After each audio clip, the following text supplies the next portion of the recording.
The auctioneer's gavel never fell, but Mara Vance's fate was sealed anyway. Standing at the edge of a frontier wedding that wasn't hers, she became the bargaining chip her father threw on the table to save his own skin.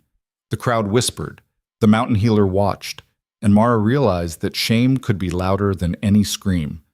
But what happened next, when she looked that healer in the eye and made a choice no one expected, changed everything.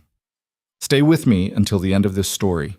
Hit that like button and drop a comment telling me what city you're watching from so I can see how far this journey travels. The wedding should have been beautiful. White ribbons hung from the rafters of the timber hall, their edges already graying with dust from the mountain wind that never stopped blowing through Ashford's Crossing. Wildflowers, pale and stubborn, clustered in mason jars along tables that had been scrubbed clean for the occasion. Someone had strung up lanterns, their glass panes catching the last copper light of afternoon, casting long shadows across faces that pretended to smile. But beauty had no place here today. Mara Vance stood at the back of the hall, pressed against the rough-hewn wall like she could disappear into the wood itself. Her dress was gray, practical, forgettable, and her hair was pulled back so tight it made her temples ache. She'd learned early that being overlooked was safer than being seen, easier, less painful. The bride, Clara Donovan, floated past in cream lace, her face glowing with the kind of happiness that came from marrying the richest man's son in 3 territories. The groom, Thomas Merrick, stood tall and clean-shaven, his hand possessive on Clara's waist as they greeted guests who brought gifts wrapped in cloth and tied with string. Mara watched from the shadows. She was 23 and had never been anyone's choice for anything. "You hiding or just sulking?" The voice startled her. Mara turned to find her younger sister, Bess, holding 2 cups of cider, her expression caught between sympathy and exasperation. "Neither," Mara lied, taking the cup. "Just observing." Bess snorted. "You mean avoiding father?" That was closer to the truth. Garrett Vance sat near the front, his face flushed from drink, laughing too loud at jokes that weren't funny. He'd dressed in his only good jacket, the one with fraying cuffs he refused to admit were past mending. Desperation had a smell, and Mara could detect it even from across the room. "He's been talking to strangers all day," Bess murmured, leaning close. Pulling people aside, looking nervous. Mara's stomach tightened. Debts? When isn't it debts? Their father had a gift for making bad decisions look like opportunities. He'd lost the family store 3 years ago in a card game he swore was rigged. Then the house. Then the respect of anyone who'd once called him friend. Now they lived in a 2-room shack on the charity of distant cousins who made sure everyone knew it. The music started. A fiddle and a guitar, simple and sweet. Couples moved to the center of the hall to dance. Mara stayed where she was, watching the lamplight flicker across faces she'd known her whole life. Faces that had stopped seeing her years ago. "Mara." Her father's voice cut through the music like a blade. She turned slowly. Garrett stood a few feet away, his expression unreadable in the dim light. Behind him, half hidden in shadow, was a figure she didn't recognize. Tall, broad-shouldered, dressed in dark wool that looked both expensive and utterly practical. The stranger's face was hard to make out, but Mara caught the glint of sharp eyes studying her with an intensity that made her skin prickle. "Come here," Garrett said. It wasn't a request. Bess's hand found Mara's elbow. "Don't." But Mara had learned long ago that defiance only made things worse. She handed her cup to her sister and crossed the space between them, her footsteps soundless on the worn floorboards. Up close, she could see her father's face more clearly. Sweat beaded at his hairline. His hands trembled slightly as he gestured toward the stranger. "This is Rowan Hale," Garrett said, his voice too bright, too forced. "The healer from Thornridge." Mara's breath caught. Everyone in Ashford's Crossing knew about Rowan Hale, the mountain healer who lived 3 days' ride into the high country, in a stone house that overlooked valleys so remote even hunters avoided them. Stories circulated. Some said Hale could set bones that other healers would amputate, could cure fevers that killed children in their sleep, could pull people back from the edge of death with nothing but skill and stubborn will. Other stories were darker. Whispers about a healer who didn't follow the church's teachings, who used methods that decent folk wouldn't speak of openly, who demanded payment in strange currencies, labor, silence, loyalty. And standing here now, Rowan Hale looked every bit as unsettling as the rumors suggested. Not old, but not young either. Maybe 40, maybe older. It was hard to tell. Weathered skin, sharp cheekbones, eyes the color of storm clouds. Hair pulled back in a severe braid that was more functional than fashionable. No jewelry, no softness anywhere. "Miss Vance?" Rowan said. The voice was low, controlled, carrying an accent Mara couldn't place. Not from the frontier. Somewhere else. Somewhere with different rules. "Pleased to meet you," Mara managed, though her throat felt tight. Rowan's gaze didn't waver. It was the kind of look that stripped away pretense, that saw past carefully constructed walls straight into the truth beneath. Mara fought the urge to step back. "Your father and I have been discussing a matter of mutual interest," Rowan continued, "a debt that needs settling." Ice flooded Mara's veins. "Father?" She turned to Garrett, searching his face for denial, for explanation, for anything that would make this moment less terrifying than it felt. Garrett couldn't meet her eyes. "I borrowed money last winter, medical supplies for your mother before she—" He stopped, swallowed hard. "Hale provided them on credit. I was supposed to pay back by spring." "That was over a year ago," Rowan said quietly. I know," Garrett's voice cracked. "I tried. I swear I tried, but everything fell apart and I couldn't—" "So you're offering me your daughter instead." The words hung in the air like smoke. Around them, the wedding continued. Music played. People laughed. No one was paying attention to the quiet conversation happening in the shadows. No one except Bess, who stood frozen by the wall, her face pale with horror. "It's not like that," Garrett said quickly. "It's honest work. Good work. Hale needs help up in the mountains. Someone strong. Someone capable. Someone you're trading like livestock to clear your debt." Rowan's voice held no emotion, but the statement landed like a slap. Garrett flinched. "She's my daughter. I have the right—" "You have no rights here." Rowan's tone didn't rise, but something in it made Garrett go quiet. "This is Ashford's Crossing, not the old country. You can't sell people, Garrett. Not legally, not morally." "Then why are you here?" Mara found her voice raw and shaking. "If you're not here to collect, why even have this conversation?" Rowan looked at her directly. "Because I came to give you a choice." "A choice." Mara repeated the word like it was foreign. "You can stay here. Continue your life as it is. Your father's debt will remain unpaid, and I'll pursue other avenues to recover what I'm owed. Or—" Rowan paused. "You can come with me. Work as my assistant. Learn the trade. Live in the mountains where the work is hard but the payment is fair. 3 years of labor, and the debt is cleared. After that, you're free to go or free to stay. Your decision." Mara stared. "That's not a choice. That's an ultimatum." "No." But Rowan's expression didn't change. "An ultimatum would mean you have something to lose. From where I'm standing, Miss Vance, you have very little to lose and potentially much to gain." The cruelty of the truth made Mara's chest tight. She wanted to argue, to protest, to throw the words back in Rowan's face, but everything the healer said was accurate, painfully, humiliatingly accurate. She had nothing here, no prospects, no future. She was the unmarriageable daughter of a disgraced man, living on borrowed space in a borrowed life, invisible to everyone except when they needed someone to blame for her father's failures. "How long do I have to decide?" Mara asked. "Until dawn tomorrow. I leave at first light."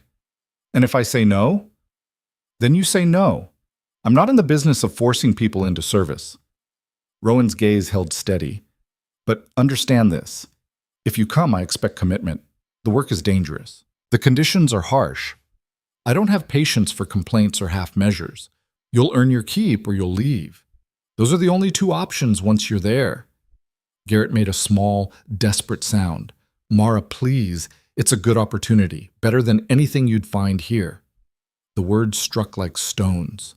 Better than anything here. Better than being invisible. Better than being the daughter no one wanted. Rowan seemed to read something in Mara's face, some flicker of emotion she couldn't hide fast enough. The healer's expression softened, just barely. "You should know what you'd be walking into," Rowan said. "I live alone. The house is isolated. The nearest settlement is 2 days' ride. I treat patients who come from all over the territories. Some desperate, some dangerous, all in pain. The work requires strength, intelligence, and the ability to keep your head when everything is falling apart. If you have weak nerves or a fragile constitution, the mountains will break you. I'm not weak, Mara said quietly. I didn't say you were. I said the mountains will test you. There's a difference. Around them, the wedding celebration crescendoed. Someone called for the bride and groom to share their first dance.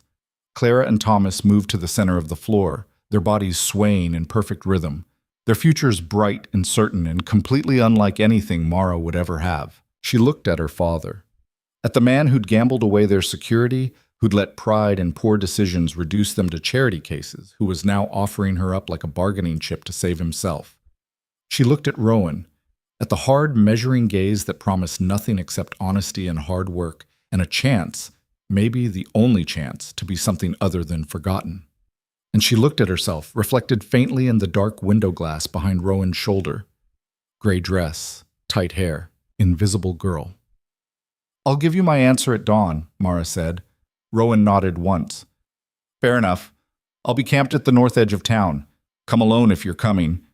Without another word, the healer turned and walked away, moving through the crowd like smoke, there and then gone, leaving Mara standing with her father in the shadows of someone else's happiness. Garrett reached for her arm. Mara, she pulled away. Don't touch me. Please, you have to understand. I understand perfectly. Her voice was ice. You traded me, like property, like I was something you owned and could just give away. I'm trying to help you. You're trying to help yourself. The words came out harder than she intended, but she didn't take them back. You've always been trying to help yourself. She walked away before he could respond, pushing through the crowd toward the door. Bess caught up with her outside, grabbing her hand. Don't go with that healer, Bess pleaded. Stay. We'll figure something out. What is there to figure out? Mara stopped at the edge of the lantern light, where the darkness of the mountain night pressed close. I'm 23, Bess. No marriage prospects, no skills anyone values. Living in a house that isn't ours on the goodwill of people who resent us. What future do I have here? You have me. You have family. Family, Mara laughed, bitter and tired. Father just tried to sell me to settle a gambling debt. That's what family means to him. It's not a gambling debt. It was medicine for Mother, which he wouldn't have needed if he hadn't lost the store, if he hadn't made 100 bad choices before that. Mara pulled her hand free gently. I love you, Bess, but I can't stay here and slowly disappear. I can't spend the rest of my life being invisible. Bess's eyes filled with tears. The mountains are dangerous. So is staying. Inside the hall, someone called for a toast. Glasses clinked. Laughter rose like smoke. Mara looked back one last time at the warm light spilling from the windows, at the celebration of a life she would never have, at the people who had stopped seeing her so long ago she couldn't remember when it started. Then she turned toward the darkness and began walking. She didn't sleep that night. The shack they lived in was small, one room divided by hanging blankets into sleeping spaces that offered the illusion of privacy, but none of the reality. Mara lay on her narrow cot, listening to Bess's quiet breathing, to her father's snoring from the other side of the curtain, to the wind rattling the loose boards in the walls. At some point, Bess whispered, Are you awake? Yes. Are you really going? Mara stared at the ceiling, at the stains from old leaks, at the patterns that had become familiar as her own heartbeat. I think so. Father said the healer is cruel, that people die up there. People die everywhere, Bess. Silence stretched between them. Then Bess said very quietly, I'll miss you. The words broke something in Mara's chest. She rolled over, reaching across the narrow space to find her sister's hand in the dark. I'll miss you too. Promise you'll come back. I promise I'll try. It wasn't the promise Bess wanted, but it was the only honest one Mara could give. Dawn came cold and gray. Mara dressed in her sturdiest clothes, wool trousers she'd mended a dozen times, a linen shirt, a jacket that had belonged to her mother. She packed light, one change of clothes, a comb, a small knife, a book of pressed flowers her mother had made years ago. Everything she owned that mattered fit into a canvas bag small enough to carry on her shoulder. Bess helped her pack in silence, her face pale and set. Garrett appeared in the doorway as Mara was tying her boots. He looked haggard, like he'd aged a decade overnight. You're really doing this, he said. Yes, I never meant. He stopped, struggling. I thought I was giving you an opportunity. Mara stood, slinging her bag over her shoulder. She looked at her father, really looked at him, and saw a broken man who'd been breaking for years, who'd dragged his family down with him into shame and poverty and desperation. She should hate him, part of her did, but another part, smaller, quieter, just felt tired. Goodbye, Father. She walked past him without waiting for a response. The streets of Ashford's Crossing were quiet in the early morning. Mist hung low in the valleys, turning the world soft and uncertain. Mara's boots crunched on gravel as she made her way north toward the edge of town where the road gave way to wilderness. She found Rowan's camp exactly where the healer had said it would be. A small tent, barely large enough for one person. A horse, a sturdy gray mare, tied to a nearby tree, already saddled and ready to travel. A fire reduced to embers, carefully banked. Rowan stood beside the horse, checking the straps on the saddlebags with efficient, practiced movements. The healer looked up as Mara approached, expression unreadable. Miss Vance? I'm here. I can see that. Rowan's gaze dropped to the bag on Mara's shoulder. Is that everything? Everything that matters. Something flickered in Rowan's eyes. Approval, maybe. Or just acknowledgement. Good. Travel light, live free. We have a long ride ahead. How long? 3 days if the weather holds, 4 if it doesn't. Rowan turned back to the horse, tightening a final strap. You can ride? Enough to stay on. That'll do. Rowan untied a second horse Mara hadn't noticed, a smaller chestnut gelding, patient and calm. This is Copper. He's gentle, but he doesn't like sudden movements. Treat him well, and he'll carry you safely. Mara approached the horse slowly, letting him smell her hand before she touched his neck. Copper whuffed softly, warm breath misting in the cold air. Have you eaten? Rowan asked. No. There's bread and cheese in the left saddlebag. Eat while we ride. We won't stop until midday. Rowan swung into the saddle with easy grace, settling into the seat like someone who'd spent more time on horseback than on foot. Mara climbed onto Copper with less elegance, her muscles already protesting the unfamiliar position. The healer watched her struggle for a moment, then said, Straighten your back, shoulders down. Don't grip with your knees or you'll cramp in an hour. Let your hips move with the horse. Mara adjusted her position, feeling awkward and exposed. Better, Rowan said. You'll learn. Ready? Was she ready? Ready to leave behind everything she'd ever known, everyone she'd ever loved, for a life of hard labor in the mountains, with a stranger who'd been described as both miracle worker and monster? No. She wasn't ready. But she was here. Yes, Mara said. Rowan nodded once, then turned the gray mare toward the mountains and nudged her into a walk. Mara followed. Behind them, Ashford's Crossing disappeared into the mist. The wedding hall, the shack, the faces of people who would forget her by tomorrow. Ahead lay wilderness, steep trails, thin air, and a stone house at the edge of the known world where Mara Vance would either find herself or lose herself completely. The morning grew brighter as they climbed. They rode in silence for the first hour. The trail was narrow, winding upward through pine forests that smelled of sap and damp earth. Birds called from the canopy, sharp, bright sounds that echoed strangely in the mist. The horses moved steadily, their hooves finding purchase on rocks worn smooth by countless seasons of travel. Mara ate the bread and cheese Rowan had mentioned, forcing down food her nervous stomach didn't want. The bread was dense and nutty, the cheese sharp and crumbly. Simple food, but good. Better than anything they'd had at the shack in weeks. How did you become a healer? Mara asked finally, unable to bear the silence any longer. Rowan glanced back, expression neutral. Necessity. That's not an answer. It's the only one you're getting today. But there was no malice in the words, just a boundary, clearly drawn. Mara fell quiet again. They climbed higher. The mist burned off as the sun rose, revealing views that stole Mara's breath, valleys stretching to distant horizons, mountain peaks jagged against brilliant blue sky, rivers like silver threads winding through forests so vast they might have gone on forever. It's beautiful, Mara whispered. It's dangerous, Rowan corrected. Beautiful and dangerous aren't mutually exclusive. Remember that.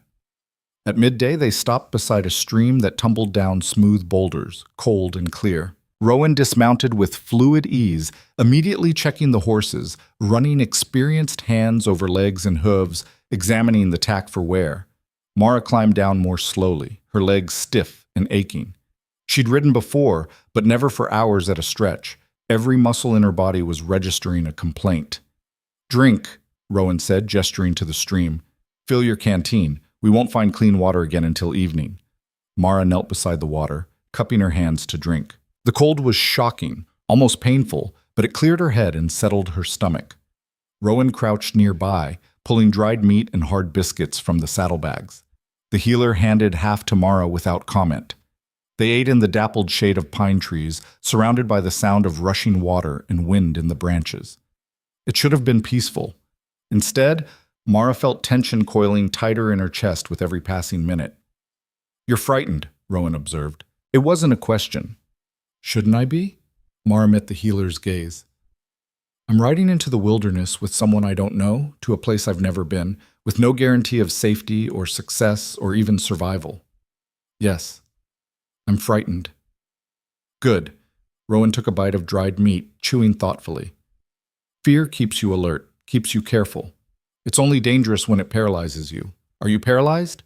No? Then you'll be fine." The simplicity of the statement was almost insulting. "How can you possibly know that?" "Because you're here." Rowan gestured around them, at the mountains, the stream, the wilderness, stretching in all directions. "You had a choice, Miss Vance, a genuine choice. You could have stayed in Ashford's Crossing, could have spent the rest of your life being invisible and safe. But you chose this instead. That tells me something about who you are. It tells you I was desperate. Desperation and courage often look the same from the outside." Rowan stood, brushing crumbs from dark trousers. "The difference is what you do with the fear.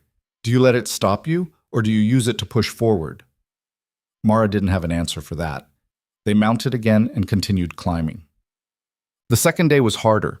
The trail grew steeper, narrower, more treacherous. In places, it was barely wide enough for the horses to pass single file, with sheer drops on one side and rock walls on the other. Mara's hands cramped from gripping the reins, her heart racing every time Copper's hooves skittered on loose stone. Rowan rode ahead, calm and steady, occasionally calling back instructions. "Don't look down. Trust the horse. Breathe." Simple words that somehow made the terror manageable. They stopped that night in a clearing protected by an overhang of rock. Rowan built a fire with practiced efficiency while Mara tended to the horses, following the healer's earlier instructions. Remove tack, brush them down, check for injuries, hobble them where they could graze. "You're a quick learner," Rowan said as Mara finished with Copper. "I pay attention." "That's rarer than you'd think." Rowan handed her a tin cup filled with something hot and fragrant, tea with honey and herbs Mara didn't recognize. "Most people hear without listening, see without observing. You're different." The unexpected praise made Mara uncomfortable. She wrapped her hands around the cup, letting the warmth seep into her cold fingers. "Why did you really come to Ashford's Crossing?" Mara asked. "You could have sent a letter demanding payment, could have hired a collector. Why show up in person?" Rowan was quiet for a long moment, staring into the fire. "Because I wanted to see who your father would offer," the healer said finally. "I wanted to know if he'd try to trade a daughter he valued or one he thought was disposable." The words landed like a punch. "And?" Mara's voice came out rough. "And you're here." Rowan looked at her directly. "Which tells me everything I needed to know about Garrett Vance. But it also tells me what I need to know about you." "What's that?" "That you're stronger than he ever gave you credit for. That you're willing to gamble on yourself when no one else will. That you'd rather take a risk than accept a life of quiet misery." Rowan paused. "Those are the qualities I need in an assistant. Skills can be taught, character can't." Mara didn't know what to say to that. She drank her tea in silence, feeling the warmth spread through her chest, loosening the knot of anxiety that had lived there for so long she'd forgotten it wasn't permanent. They slept on opposite sides of the fire, wrapped in bedrolls that smelled of wool and smoke and mountain air. Mara lay awake for a long time, listening to the night sounds, wind in the trees, the distant call of an owl, the soft breathing of the horses. Above her, stars wheeled across a sky so clear and vast it made her feel simultaneously insignificant and strangely hopeful. Maybe, she thought, maybe this wasn't a mistake. Maybe this was exactly where she needed to be. On the third day, they reached Thornridge. The house appeared suddenly as they crested a final rise, a structure of stone and timber built into the mountainside itself, positioned to overlook a valley so deep and green it looked like something from a dream. Smoke rose from the chimney. Gardens terraced down the slope, neat rows of herbs and vegetables protected by stone walls. A small barn stood nearby, solid and well-maintained. It looked like permanence, like someone had chosen this impossible place and decided to stay. "Home," Rowan said simply. They dismounted in the yard. Mara's legs nearly gave out when her feet hit solid ground. 3 days of riding had left her sore in places she didn't have names for. Rowan noticed her stumble and caught her elbow, steadying her. "You'll ache for a few days," the healer said. "Hot bath tonight will help. Come on." The interior of the house was nothing like Mara expected. She'd braced herself for darkness, for primitive conditions, for the kind of rough living that matched the isolation. Instead, she found herself in a large room flooded with light from tall windows, furnished with simple but well-crafted furniture, lined with shelves holding more books than she'd ever seen in one place. A hearth dominated one wall, already laid with wood ready to light. A long table occupied the center of the room, its surface clean and scarred with use. Dried herbs hung from the rafters, filling the air with scents: lavender, rosemary, sage, and dozens more Mara couldn't identify. "Through there is the still room," Rowan said, pointing to a doorway. "That's where I prepare medicines. You'll spend most of your working hours there once I've taught you the basics. Upstairs are bedrooms. Yours is the one on the left. Small, but private. The room on the right is mine. There's a bathing room at the end of the hall. We collect rainwater, so don't waste it." Mara turned slowly, taking it all in. "It's not what I expected." "What did you expect? A cave?" There was dry humor in Rowan's voice. "Something like that. I like comfort as much as the next person. I just like it far from other people." Rowan moved to the hearth, kneeling to light the fire. "Put your things upstairs, then come back down. We need to establish some ground rules before this arrangement goes any further." Mara climbed the narrow stairs, her bag heavy on her shoulder. The bedroom Rowan had indicated was indeed small, barely large enough for a bed, a chest of drawers, and a small table beneath a window that looked out over the valley. But it was clean, private, hers. She set her bag on the bed and stood for a moment, letting the reality settle over her. This was real. This was happening. She'd left everything behind and come to the edge of the world with a stranger. And now she was standing in a room that might become hers for the next 3 years. The thought should have terrified her. Instead, she felt something else, something that might have been hope. Downstairs, Rowan had the fire burning and was setting a kettle to boil. The healer gestured to the table. "Sit." Mara sat. Rowan settled across from her, hands folded on the scarred wood, expression serious. "Let's be clear about what happens next," the healer began. "You're here to work, to learn, to contribute. This isn't a charity. I'm not your savior, and you're not my ward. We're entering a professional arrangement, and I expect it to be treated as such. Understood?" "Yes?" "Good." Rowan leaned back slightly. "The work is hard. Patients come at all hours, sometimes in the middle of the night, sometimes when the weather is so bad even the animals stay inside. When they come, you respond. No complaints, no hesitation. Lives depend on speed and skill." "I understand." "You'll learn medicine, herbalism, surgery, bone setting, childbirth assistance, wound care, and probably a dozen other things you've never thought about. Some of it will make you sick, some of it will give you nightmares. If you can't handle that, tell me now, and I'll take you back to Ashford's Crossing tomorrow." Mara met Rowan's gaze steadily. "I can handle it." "We'll see." The kettle whistled. Rowan stood to pour tea, setting a cup in front of Mara. "You get 1 day off each week. Use it however you want. Rest, explore, whatever. The rest of the time you work. Questions?" "What if I make a mistake?" "Then you make a mistake." Rowan's expression softened, just barely. "I expect you to learn, not to be perfect. Everyone makes mistakes. The difference between a good healer and a dead patient is whether you freeze or whether you adapt. Mara wrapped her hands around the warm cup. Why are you doing this? Really? You could have found an assistant anywhere. Why take on someone with no experience? Rowan was quiet for a long moment, studying her with that sharp, measuring gaze. Because experienced people come with assumptions, the healer said finally. They think they already know how things should be done. They resist new methods. They question everything instead of just learning. But someone with no experience, someone starting from nothing, they're willing to be taught, and I need someone I can teach, not someone I have to untrain first. It made sense, more sense than Mara wanted to admit. One more thing, Rowan said. Your father's debt is cleared the moment you walked through that door. 3 years is the term we agreed on, but if you want to leave before that, you're free to go.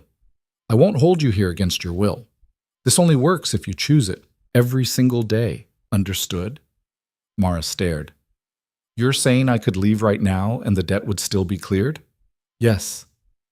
Then why would I stay? Rowan smiled, a small, knowing expression. That's the question you'll have to answer for yourself, Miss Vance. Why stay? What do you want from this life? What are you willing to work for?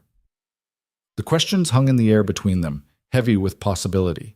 Mara thought about Ashford's crossing, about her father's shame and her sister's tears, and the faces of people who had stopped seeing her, about the life she'd left behind, small and suffocating and safe. And she thought about this place, this impossible house on the edge of the world, where a healer lived alone and helped people who had nowhere else to turn, where the work was hard and the isolation complete and the future entirely uncertain. She thought about who she'd been and who she might become. I'll stay, Mara said quietly. Good. Rowan stood, picking up both their cups. Then get some rest. Tomorrow, your real education begins. That night, Mara bathed in hot water scented with herbs, washing away 3 days of travel and 23 years of invisibility. She dressed in clean clothes, climbed into a bed that was hers alone, and fell asleep to the sound of wind in the pines and her own steady heartbeat. For the first time in longer than she could remember, Mara Vance slept without fear. And when she woke the next morning to Rowan's knock on her door and the sharp command to get up, we have work to do, she rose without hesitation, ready to become someone new. The bargain had been made. The choice had been offered and accepted.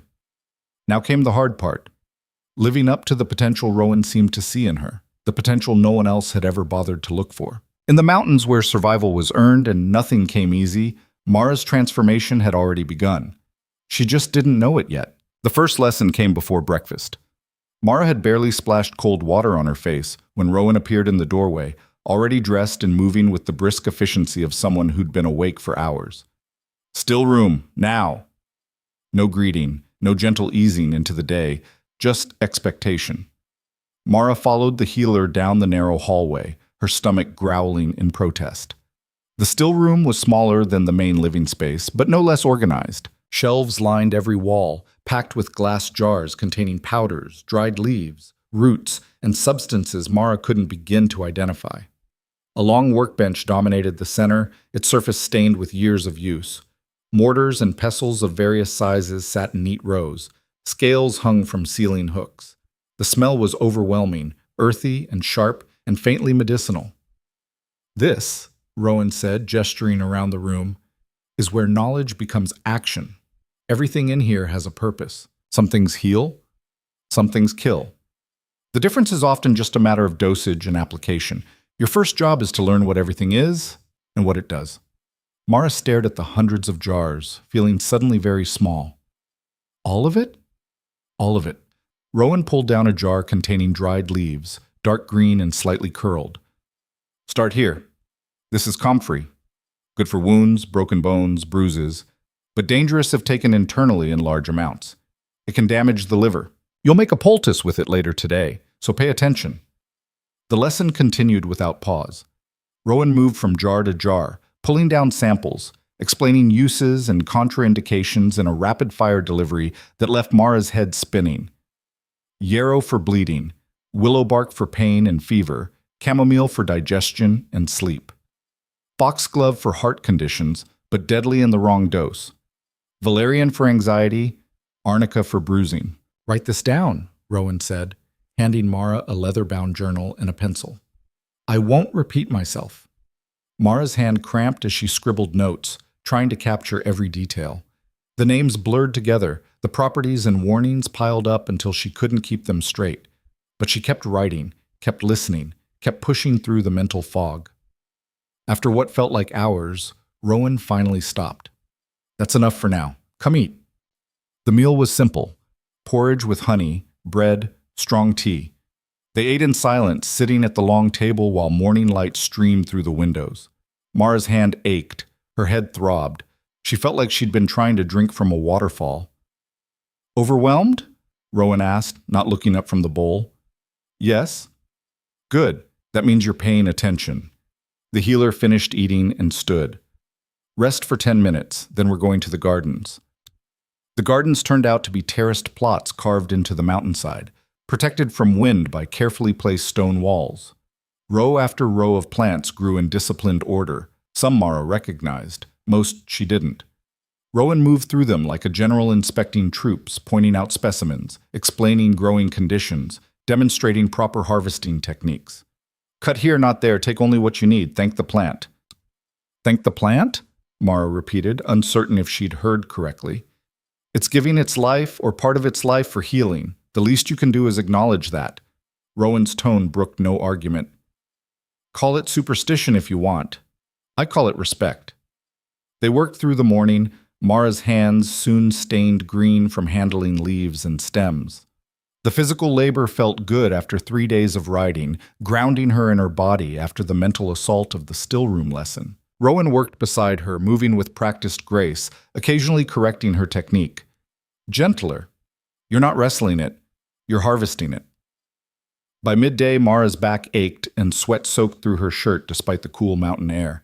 They carried their harvest inside, spreading it on drying racks in a room off the stillroom that smelled of earth and green things. You did well, Rowan said, and the praise caught Mara off guard. Better than I expected for a first day. I still can't remember half the plants you showed me. You will. Repetition builds memory. We'll do this every day until it becomes second nature. Rowan washed her hands in a basin, gesturing for Mara to do the same. Now comes the real test. Before Mara could ask what that meant, hoofbeats sounded in the yard outside. Rowan's entire demeanor shifted. The teacher disappeared, replaced by something harder, more focused. Stay close. Watch everything. Don't speak unless I tell you to. They stepped outside to find a man dismounting from a lathered horse, his movements jerky with panic. He was young, maybe 30, with a farmer's build and terror in his eyes. Healer hail, he gasped. My wife. The baby's coming wrong. She's been laboring for 2 days. The midwife says there's nothing more she can do.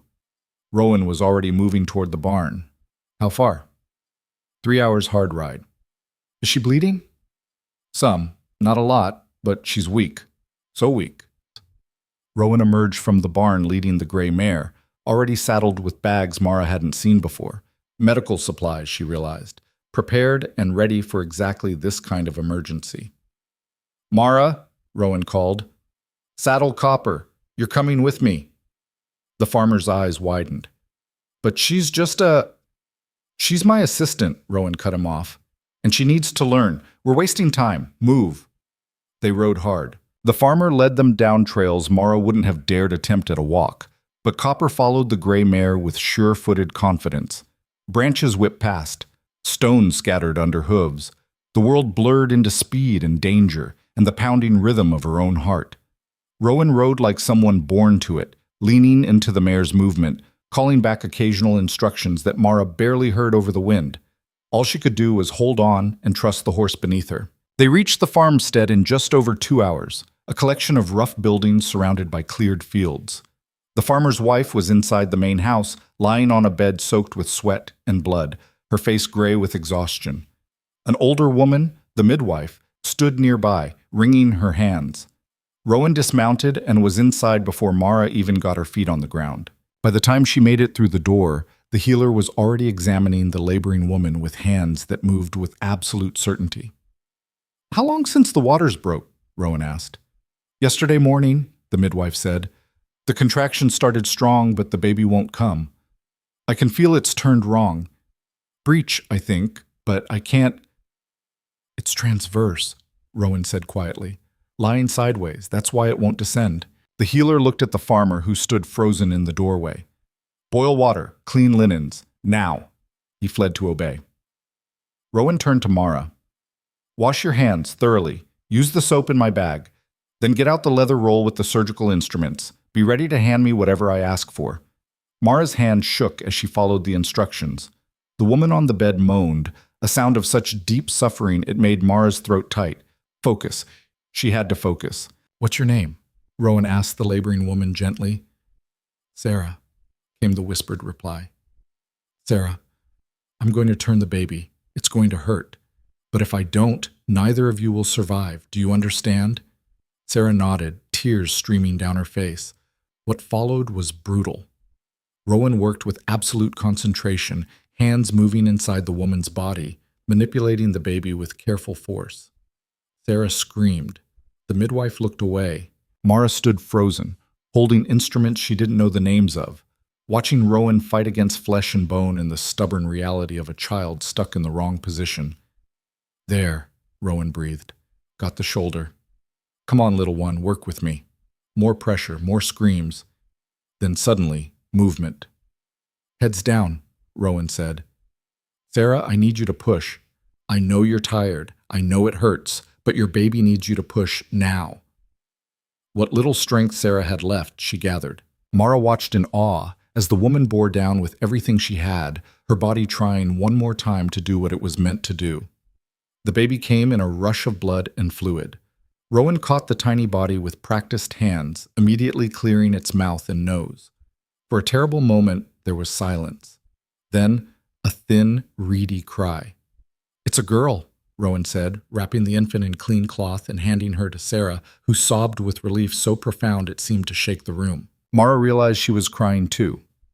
Rowan worked quickly to deliver the afterbirth, to check for tearing, to make sure Sarah wasn't bleeding more than expected. The healer moved with efficient care, cleaning up, giving instructions to the midwife about what to watch for in the coming days. Only when everything was settled did Rowan step back, finally allowing exhaustion to show. The farmer appeared with tea and food. Rowan ate mechanically, still watching Sarah and the baby with a healer's vigilance.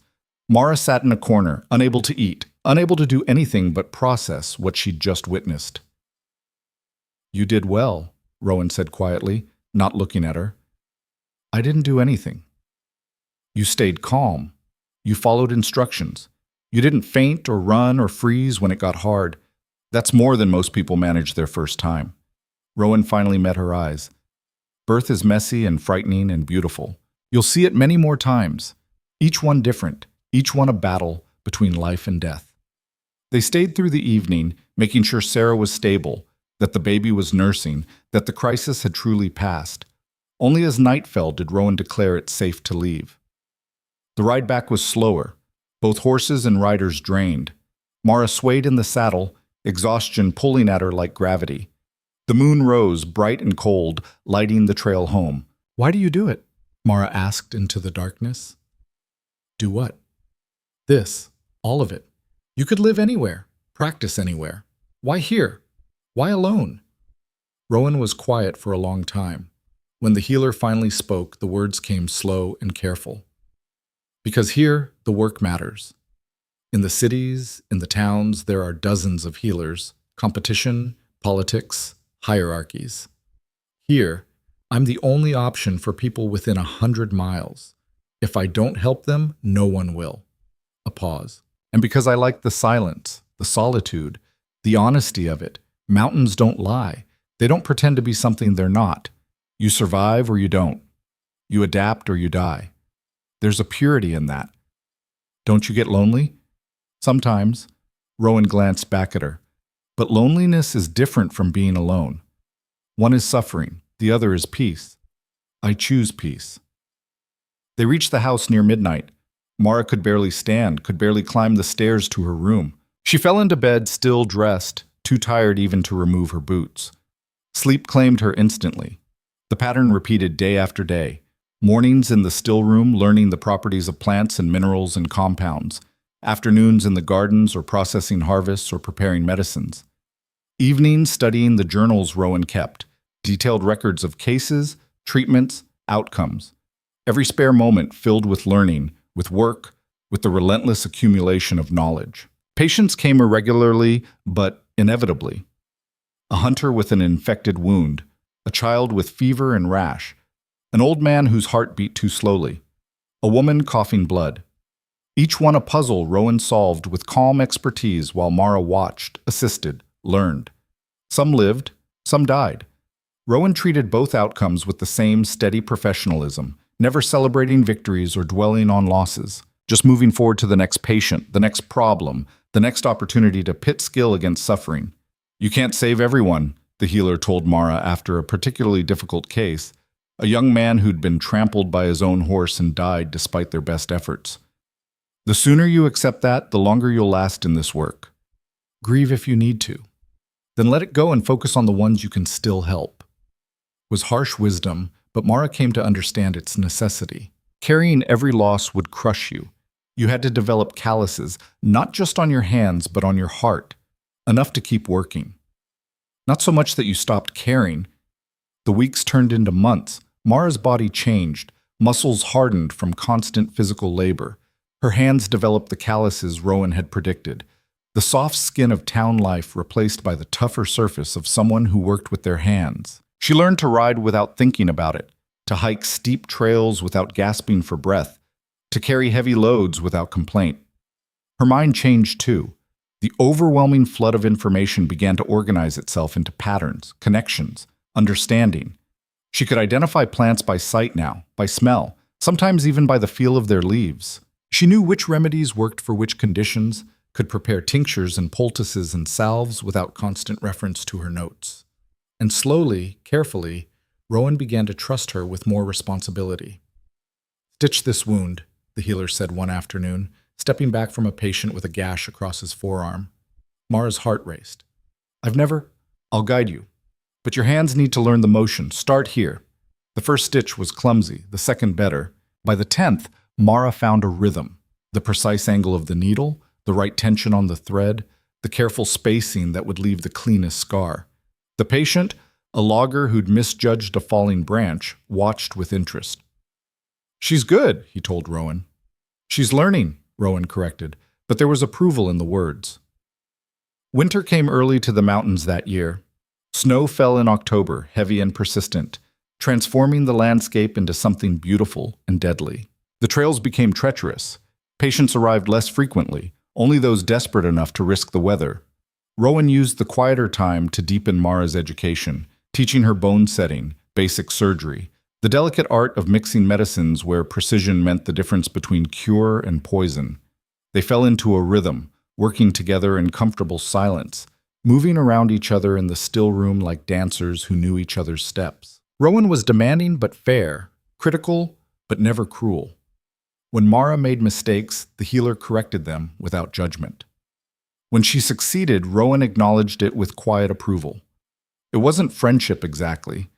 The boundaries remained clear. Rowan never spoke of personal matters, never asked about Mara's past beyond what was necessary. But it was partnership, respect, something Mara had never experienced before. One evening in late November, a blizzard pinned them inside for 3 days straight. They worked by lamplight, organizing supplies, updating records, preparing for the harder months ahead. On the second night, Rowan pulled out a bottle of whiskey and poured 2 glasses. "To surviving your first season," the healer said, raising the glass.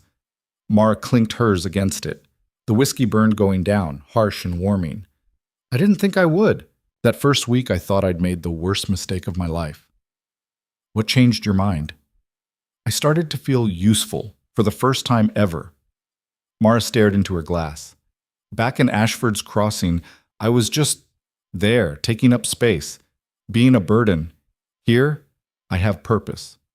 "Purpose is earned, not given," Rowan said.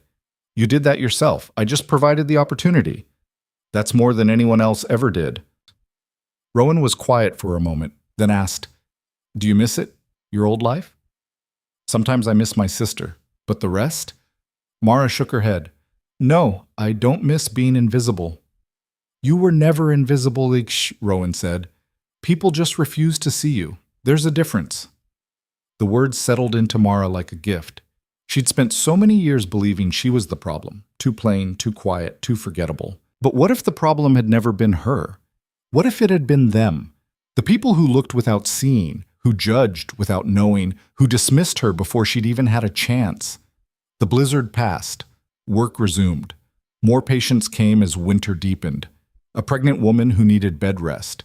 A trapper with frostbite who lost 3 toes but kept his foot. A child with a cough that turned to pneumonia, who survived because Rowan caught it early and treated it aggressively. Mara assisted with all of it, her confidence growing with each case. She learned to trust her instincts, to read symptoms, to make connections between what she observed and what she'd learned. Rowan gave her more autonomy, stepping back to let her handle initial assessments, only intervening when necessary.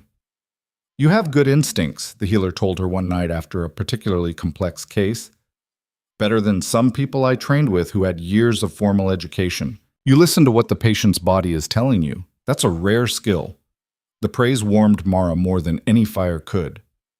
In December, a messenger arrived from a settlement 2 valleys over.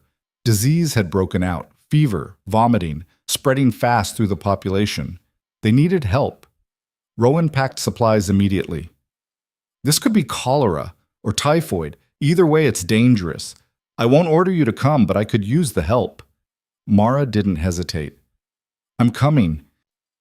They rode out into bitter cold, the wind cutting through even the heaviest wool. The settlement was small, maybe 50 people total, and already ravaged. Bodies lay in a makeshift infirmary, some alive, some not. The smell of sickness hung heavy in the air. Rowan moved through it like a force of nature, triaging patients, giving orders, setting up isolation protocols. Mara worked beside her, fighting exhaustion and fear and the very real possibility of infection. They boiled water, administered fluids, cleaned waste, comforted the dying. 3 days blurred together, no sleep, barely any food.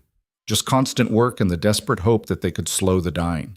On the 4th day, new cases stopped appearing. The ones who'd survived started to improve. The crisis had peaked and was receding. Rowan finally allowed herself to rest, collapsing into a chair in the corner of the infirmary. Mara sat beside her, both of them too exhausted to speak.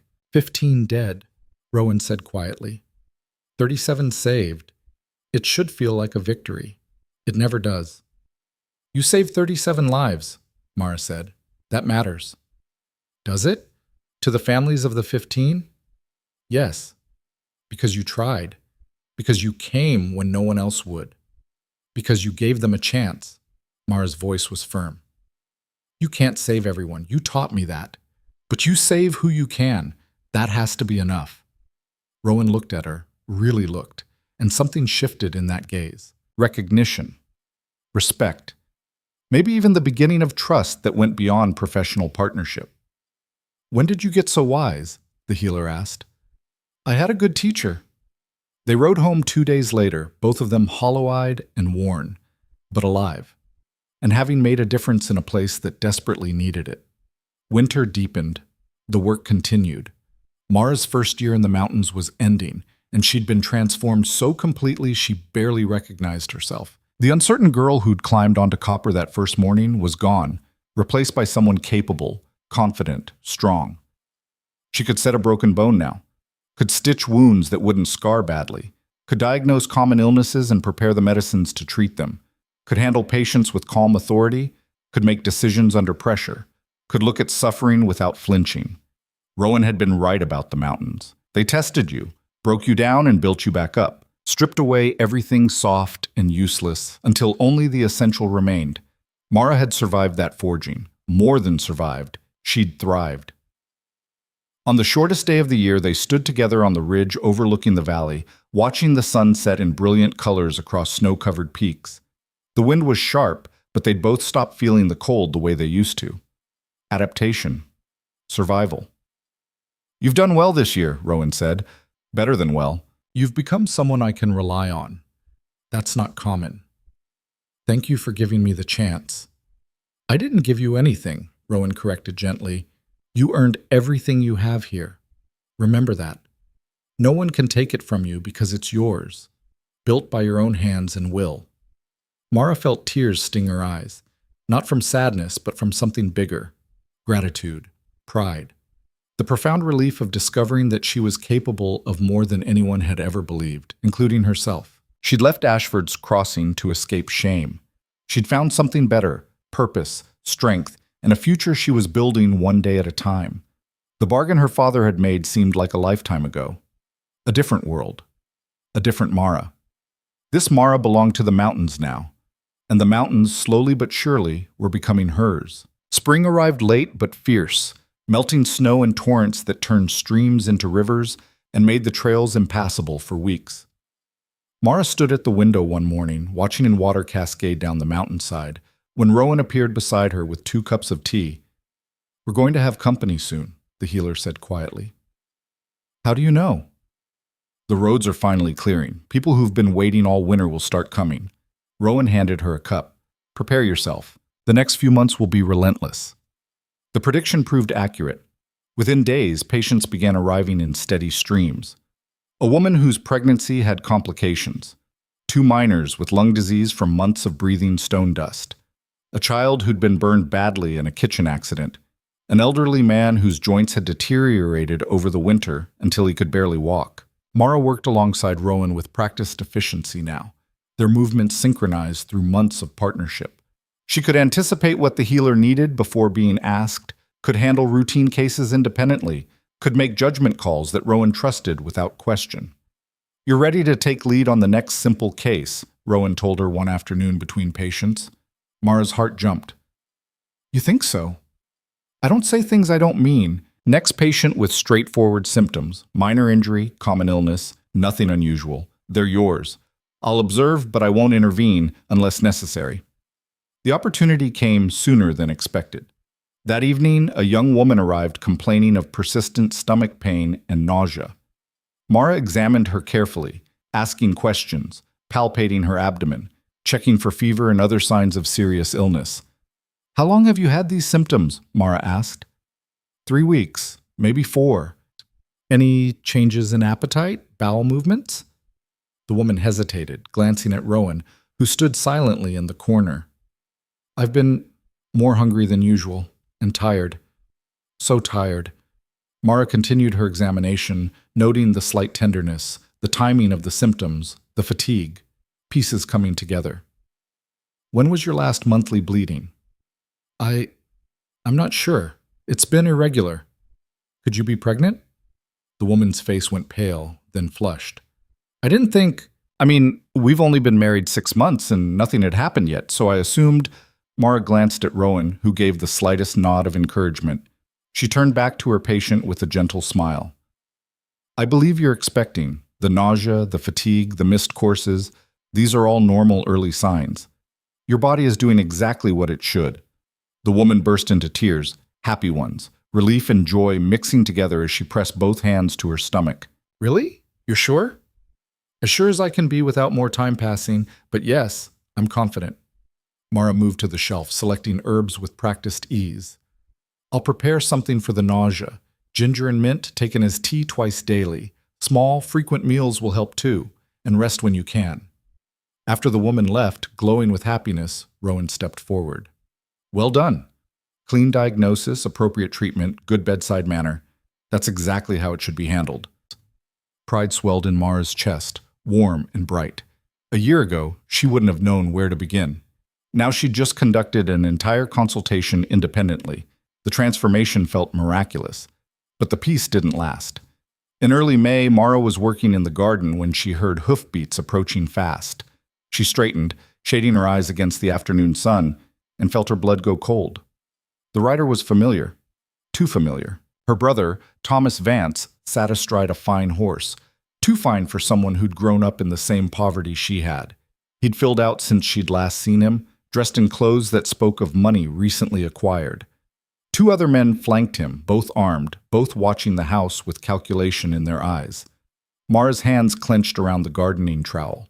She hadn't heard from anyone in Ashford's Crossing in over a year, not her father. Not even Bess, though Mara had sent 3 letters that went unanswered. She'd assumed they'd forgotten her. Apparently not. "Sister," Thomas called out, dismounting with practiced ease, "you're looking well. Mountain life agrees with you." What are you doing here? Mara kept her voice level, though her heart raced. Can't a man visit his sister? His smile didn't reach his eyes. Father's been asking about you. Worried, actually. You disappeared without a word. I left with Rowan Hale to settle Father's debt. Everyone in town saw it happen. Ah, yes, the debt. Thomas moved closer, his companion's stain mounted but alert. Funny thing about that. We've been going through Father's papers. He's not well, failing health. Anyway, we found something interesting. Ice formed in Mara's stomach. What? Before Thomas could answer, Rowan emerged from the house, moving with that deceptive calm that meant danger. The healer took in the scene instantly. The armed men, Thomas's aggressive posture, Mara's defensive stance. You must be the brother, Rowan said, voice neutral. I can see the family resemblance. Rowan Hale. Thomas's tone shifted, becoming falsely cordial. I've heard a great deal about you. The legendary mountain healer. Quite the reputation. What do you want? Direct. I appreciate that. Thomas pulled a folded paper from his jacket. This is a property deed, filed 15 years ago in the Territorial Records Office. It shows that this land, all of it, including the house you're standing in, belongs to Garrett Vance. The world seemed to tilt sideways. Rowan's expression didn't change, but something hardened around the edges. That's impossible. I've held this land for 12 years, built this house with my own hands. There was no previous claim. Except there was. Thomas unfolded the paper, holding it out. My father won this land in a card game, got the deed, and promptly forgot about it because it was worthless mountain territory he never planned to develop. But it's legal, recorded, valid. Rowan took the document, examining it with careful attention. Mara watched the healer's face, searching for any sign of doubt or fear. She found neither. This is a forgery, Rowan said flatly. It's authenticated, signed by a territorial judge. You can verify it yourself if you don't believe me. Oh, I don't believe you. The question is what you hope to gain from this obvious fraud. Thomas's cordial mask slipped, showing something uglier beneath. I'm here to claim my family's property. You're trespassing, Hale. You and my sister both. I'm willing to be reasonable about this. You can purchase the land for me at fair market value, or you can leave. Those are your options. Mara found her voice. This is insane. Father never mentioned owning land, not once in 23 years. Father's memory isn't what it used to be. Lucky for him, he has a son who pays attention to business. Thomas turned to her, his expression shifting to something that might have been concern on someone more genuine. You should come home, Mara. Father's asking for you. He's dying. The words hit harder than she expected.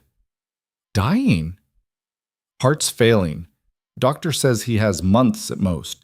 He wants to see you before... Thomas trailed off meaningfully. Come back with me. Make peace. Then we can settle this land business like civilized people. Rowan stepped between them.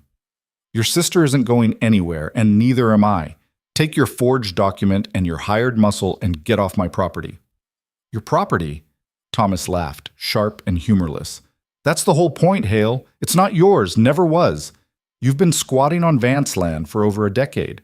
That makes everything you've built here, the house, the practice, the reputation, all of it stolen. Get out. I'll give you 1 week to vacate. After that, I'll return with a marshal and have you removed by force. Thomas remounted his horse, looking down at both of them with barely concealed satisfaction. Think about what I said, Mara. Father's time is short. Don't let pride rob you of the chance to say goodbye. They rode away, leaving dust and silence in their wake. Mara stood frozen, her mind reeling. Rowan remained perfectly still, staring at the forged deed with an expression that revealed nothing. It's not real, Mara said finally. It can't be real. Of course it's not real.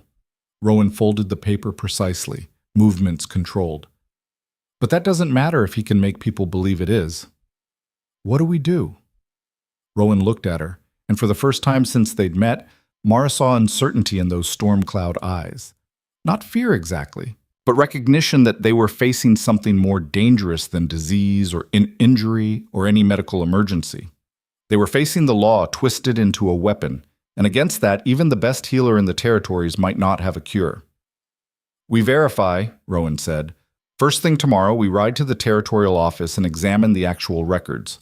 If this is forged, there will be evidence. That night, Mara couldn't sleep. She lay in her narrow bed, staring at the ceiling, her mind churning through possibilities and fears. Her father was dying. Thomas was trying to steal Rowan's land. The life she'd built here, the purpose, the partnership, the peace, all of it threatened by a piece of paper and her brother's greed. She thought about going home, about seeing her father one last time, making whatever peace could be made between them. But then what? Would Thomas use her presence as leverage? Would returning give credibility to his claims? Rowan knocked softly on her door just before dawn. Can't sleep either? No. Get dressed. We leave in 20 minutes. The ride to Greenvale, the nearest town with a territorial records office, took 2 days of hard travel. They spoke little, both lost in thought, both preparing for whatever they might find. The records office was a cramped building that smelled of old paper and bureaucratic indifference. A clerk with ink-stained fingers listened to their request with obvious boredom. Property records for the Thornridge area, he repeated slowly. That'll take some time to pull. We're talking 15 years back? Yes, Rowan said. Any deeds filed by or transferred to Garrett Vance.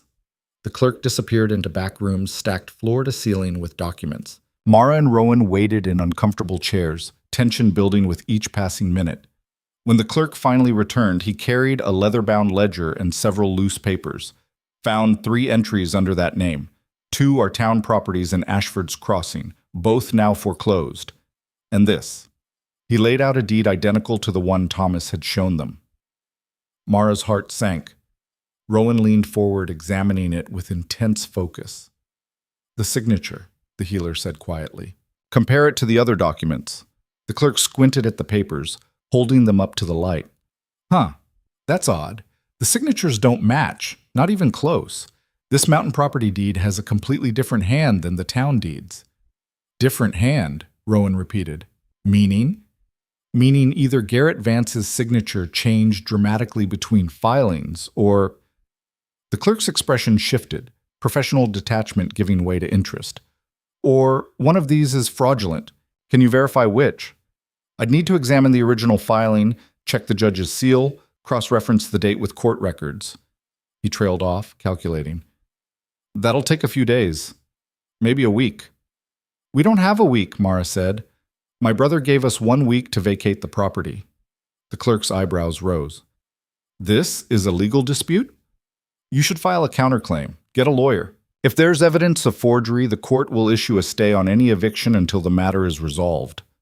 Rowan stood abruptly. Where's the nearest lawyer? They found one 3 doors down, a sharp-eyed woman named Catherine Reeves, who specialized in property disputes. She listened to their story with growing interest, making notes in precise handwriting.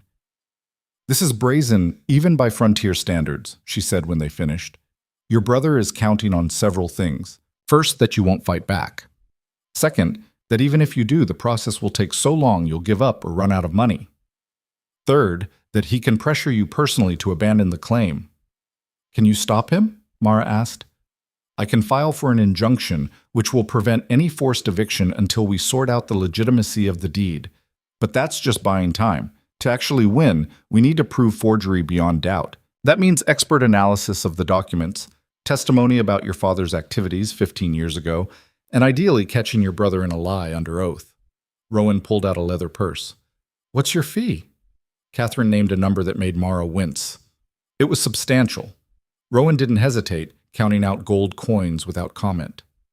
I'll file the paperwork today, Catherine said. But you should know, cases like this can drag on for months, sometimes years. Are you prepared for that fight? I've been preparing my whole life, Rowan said quietly. I just didn't know it until now. They rode back to Thornridge with the injunction order in hand, a legal shield that would protect them temporarily. But Mara could see the strain in Rowan's face, the weight of knowing that everything the healer had built was under threat. I'm sorry, Mara said as they climbed the familiar trails home. This is my family's fault. My brother's greed. You shouldn't have to fight this battle. Your family's actions aren't your responsibility, Rowan replied. You didn't choose them. You chose this. A gesture encompassing the mountains, the house, the life they'd built together. That choice is what matters. But guilt gnawed at Mara anyway. She'd brought this chaos into Rowan's ordered world. Her past had followed her into the mountains and was now threatening everything. When they arrived home, they found another visitor waiting. This one made Mara's throat tight with emotion. Bess sat on the porch steps, a small bag beside her, her face pale but determined. She stood as they approached, wringing her hands nervously. "Mara," she breathed. "Thank goodness. I wasn't sure you'd come back before dark." Mara dismounted quickly, crossing the distance to pull her sister into a fierce hug. "What are you doing here? How did you even—" "I walked. 3 days." Bess pulled back, her eyes red-rimmed. "I had to warn you. Thomas is planning something worse than just the deed." They brought her inside, settling her at the table with food and water. Bess ate like someone who hadn't had a proper meal in days, which was probably true. "Start from the beginning," Rowan said, not unkindly. Bess swallowed hard. "After you left, Thomas changed. He started spending money we didn't have, making connections with rough people. Then Father got sick, and Thomas took over everything. He found the old deed, or claimed he did, and suddenly he was talking about reclaiming family property in the mountains." "Did you see the original document?" Mara asked. "No, he keeps it locked away, but Mara—" Bess's voice dropped to a whisper. "I heard him talking to those men he rides with. They weren't discussing legal proceedings, they were planning to run you out. Said if the law didn't work fast enough, they'd handle it themselves. Burn the house, destroy the medical supplies. Make it impossible for you to stay." Rowan's expression went very still. "When?" "I don't know exactly. Soon, that's why I came. I couldn't let him hurt you without warning." Mara reached across the table, gripping her sister's hand. "You walked 3 days alone to warn us. That was incredibly brave and incredibly dangerous. You're my sister. What else would I do?" Bess's eyes filled with tears. "And Father—" "Mara, Thomas was telling the truth about that part. Father is dying. He's been asking for you. Not demanding, just asking, quietly. Like he knows he doesn't deserve it, but hopes anyway." The news settled over Mara like a heavy blanket. Her father, dying, wanting to see her one last time. Part of her wanted to refuse, to let him face death with the same abandonment he'd shown her. But another part, smaller, sadder, remembered the man he'd been before the gambling, before the drinking, before everything fell apart. "I need to think," Mara said. Rowan stood. "You should go, see him. Make whatever peace you can." "But the house, Thomas's threats—" "I can handle your brother," Rowan said with quiet certainty. "You handle your father. Some things can't wait." Mara looked between the healer and her sister, feeling torn in directions she couldn't reconcile. Duty to the dying, loyalty to the living, the past pulling against the future. "I'll go tomorrow," she decided, "but I'm coming back. This is my home now. Thomas doesn't get to take that from me." Rowan nodded approvingly. "Good. Then we need to prepare. If your brother is planning violence, we need to be ready." They spent the evening fortifying the house. Rowan produced weapons Mara hadn't known were there. A rifle, 2 pistols, ammunition carefully stored. The healer moved with military precision, checking each weapon, explaining their use. "You know how to shoot?" Mara asked, surprised. "I know how to do a lot of things I'd rather not discuss." Rowan handed her one of the pistols. "Ever fired a gun?" "No." "Then you're learning tonight, because if Thomas comes with violence, I need to know you can defend yourself." They practiced by lamplight, Rowan teaching her to load, aim, and fire with patient instruction. The first shot startled Mara so badly she nearly dropped the weapon. The second was better. By the 10th, she could hit a target at 20 paces more often than not. "You're a natural," Rowan observed. "I'm terrified." "That's what makes you dangerous. Fear sharpens attention. Overconfidence gets you killed." The healer took the pistol back, checking its mechanisms. "Remember, this is last resort. We try everything else first. But if it comes down to protecting what we've built here, don't hesitate. Hesitation is what gets good people hurt." That night, Mara lay awake again, but this time with her sister sleeping in the bed beside her, a comfort she hadn't realized she'd missed desperately. Bess's breathing was soft and even, exhausted from her journey but safe now. Downstairs, Mara could hear Rowan moving around, the quiet sounds of someone keeping watch, protecting them, protecting what they'd all built together. In the morning, Mara would ride back to Ashford's Crossing, back to her dying father and her dangerous brother and the life she'd left behind. But she'd go knowing she had something to return to, a home worth fighting for, a partnership worth defending, a future worth claiming. Thomas wanted to destroy all of that with lies and threats and violence. He thought she was still the overlooked daughter who'd let herself be traded away without protest. He thought she'd break easily, give up quickly, run away from conflict. He was wrong. The mountains had forged her into something harder, something stronger, something her brother wasn't prepared to face. Mara Vance had learned to survive in the harshest conditions, to make life or death decisions under pressure, to stand firm when everything was falling apart. She'd learned from the best healer in the territories and earned her place through skill and will and refusal to quit. Now Thomas would learn what happened when you threatened something she loved. Now the real fight began. Dawn came cold and clear. Mara saddled Copper while Bess watched from the porch, worry etched into every line of her young face. Rowan emerged from the house carrying a small pack, which the healer handed up to Mara with quiet efficiency. Food for the journey, medicine in case your father needs it, and this. Rowan pulled out a sealed envelope. Letter to Catherine Reeves with instructions. If anything happens to me while you're gone, take it to her. She'll know what to do. Nothing's going to happen to you, Mara said, but her voice lacked conviction. Probably not, but we plan for worse possibilities, not best hopes. Rowan's hand rested briefly on Mara's knee, a rare gesture of physical comfort. Be careful. Your brother is desperate, and desperate people are unpredictable. Don't trust anything he says. Don't accept anything he offers. I won't. And Mara? Rowan stepped back, looking up at her with those storm cloud eyes that had once seemed so intimidating and now just felt like home. Come back. Whatever happens with your father, whatever Thomas says or does, come back. You have a place here. Don't forget that. The words wrapped around Mara's heart like armor. I'll come back. I promise. She rode out as the sun broke over the eastern peaks, turning the valley below into a landscape of gold and shadow. Behind her, Thornridge grew smaller, the stone house becoming a distant landmark, then a memory. Ahead lay Ashford's Crossing and everything she'd left behind. The journey that had taken 3 days with Rowan took Mara 2 days alone, pushing hard, stopping only when darkness made the trails too dangerous. She camped the first night in a clearing she and Rowan had used before, building a small fire and eating dried meat while Copper grazed nearby. The loneliness felt strange after months of constant companionship. She'd grown accustomed to Rowan's steady presence, to having someone who understood the work, who shared the purpose. On the second day, as familiar landmarks began appearing, Mara's anxiety crystallized into something sharper. What would she say to her father? What could possibly be said between them that would matter now, with death approaching and so much damage already done? Ashford's Crossing looked exactly as she'd left it. Small, tired, slowly dying like so many frontier towns that had bet everything on resources that ran out or opportunities that never materialized. She rode through streets she'd once known intimately, past faces that didn't recognize her anymore. Or maybe they did and simply chose not to acknowledge her. Either way, the invisibility she'd once hated now felt like protection. The shack where she'd grown up leaned more than she remembered, its boards grayer, its roof sagging under the weight of time and neglect. Mara dismounted slowly, tying Copper to the fence post that threatened to topple with the next strong wind.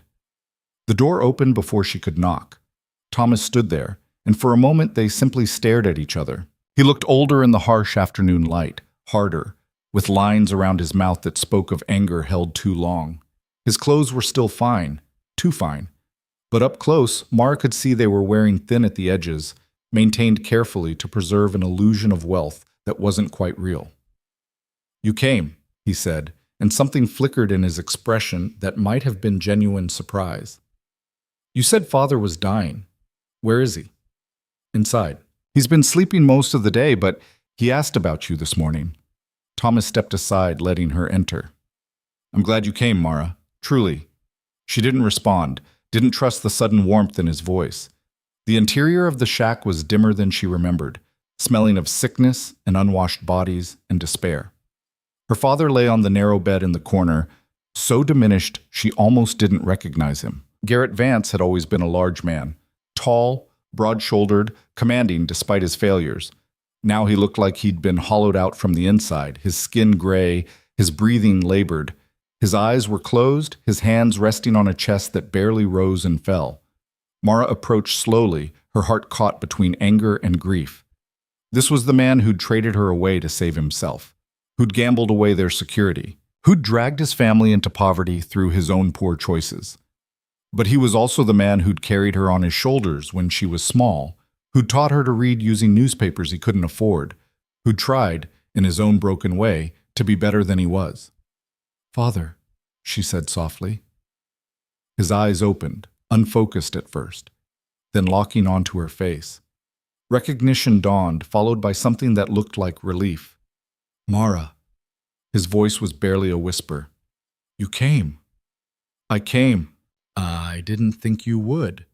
Didn't think I deserved it." He tried to sit up, failed, fell back against the thin pillow. "Thomas said you were alive. Thriving, even. I'm glad. So glad." Mara pulled a chair close, sitting at his bedside. Up close, she could see the death creeping through him, the yellowing of his eyes, the way his skin seemed to hang loose on bones that were too prominent. He had weeks at most, maybe days. "How are you feeling?" she asked, falling back on healer's training because she didn't know how else to navigate this moment. "Dying." A faint smile crossed his face. "Slowly, painfully. Exactly what I deserve, probably. No one deserves this. Don't I?" His hand moved weakly, gesturing at the room, at himself, at the wreckage of their family. "I destroyed everything, the store, our home, your mother's happiness, your future. I gambled it all away, and then, when there was nothing left, I tried to gamble you." The admission hung in the air between them. Mara had waited so long to hear him acknowledge what he'd done, to take responsibility. Now that the words were spoken, they felt anticlimactic.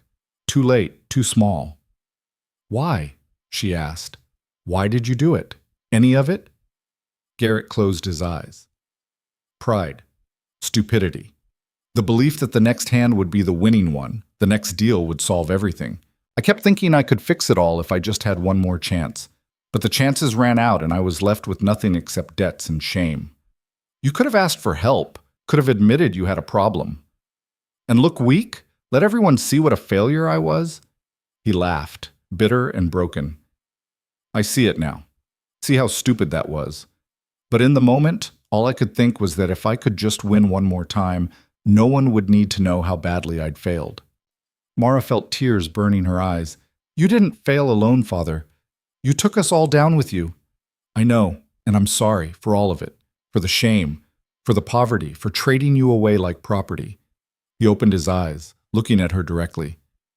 "But I need you to know something.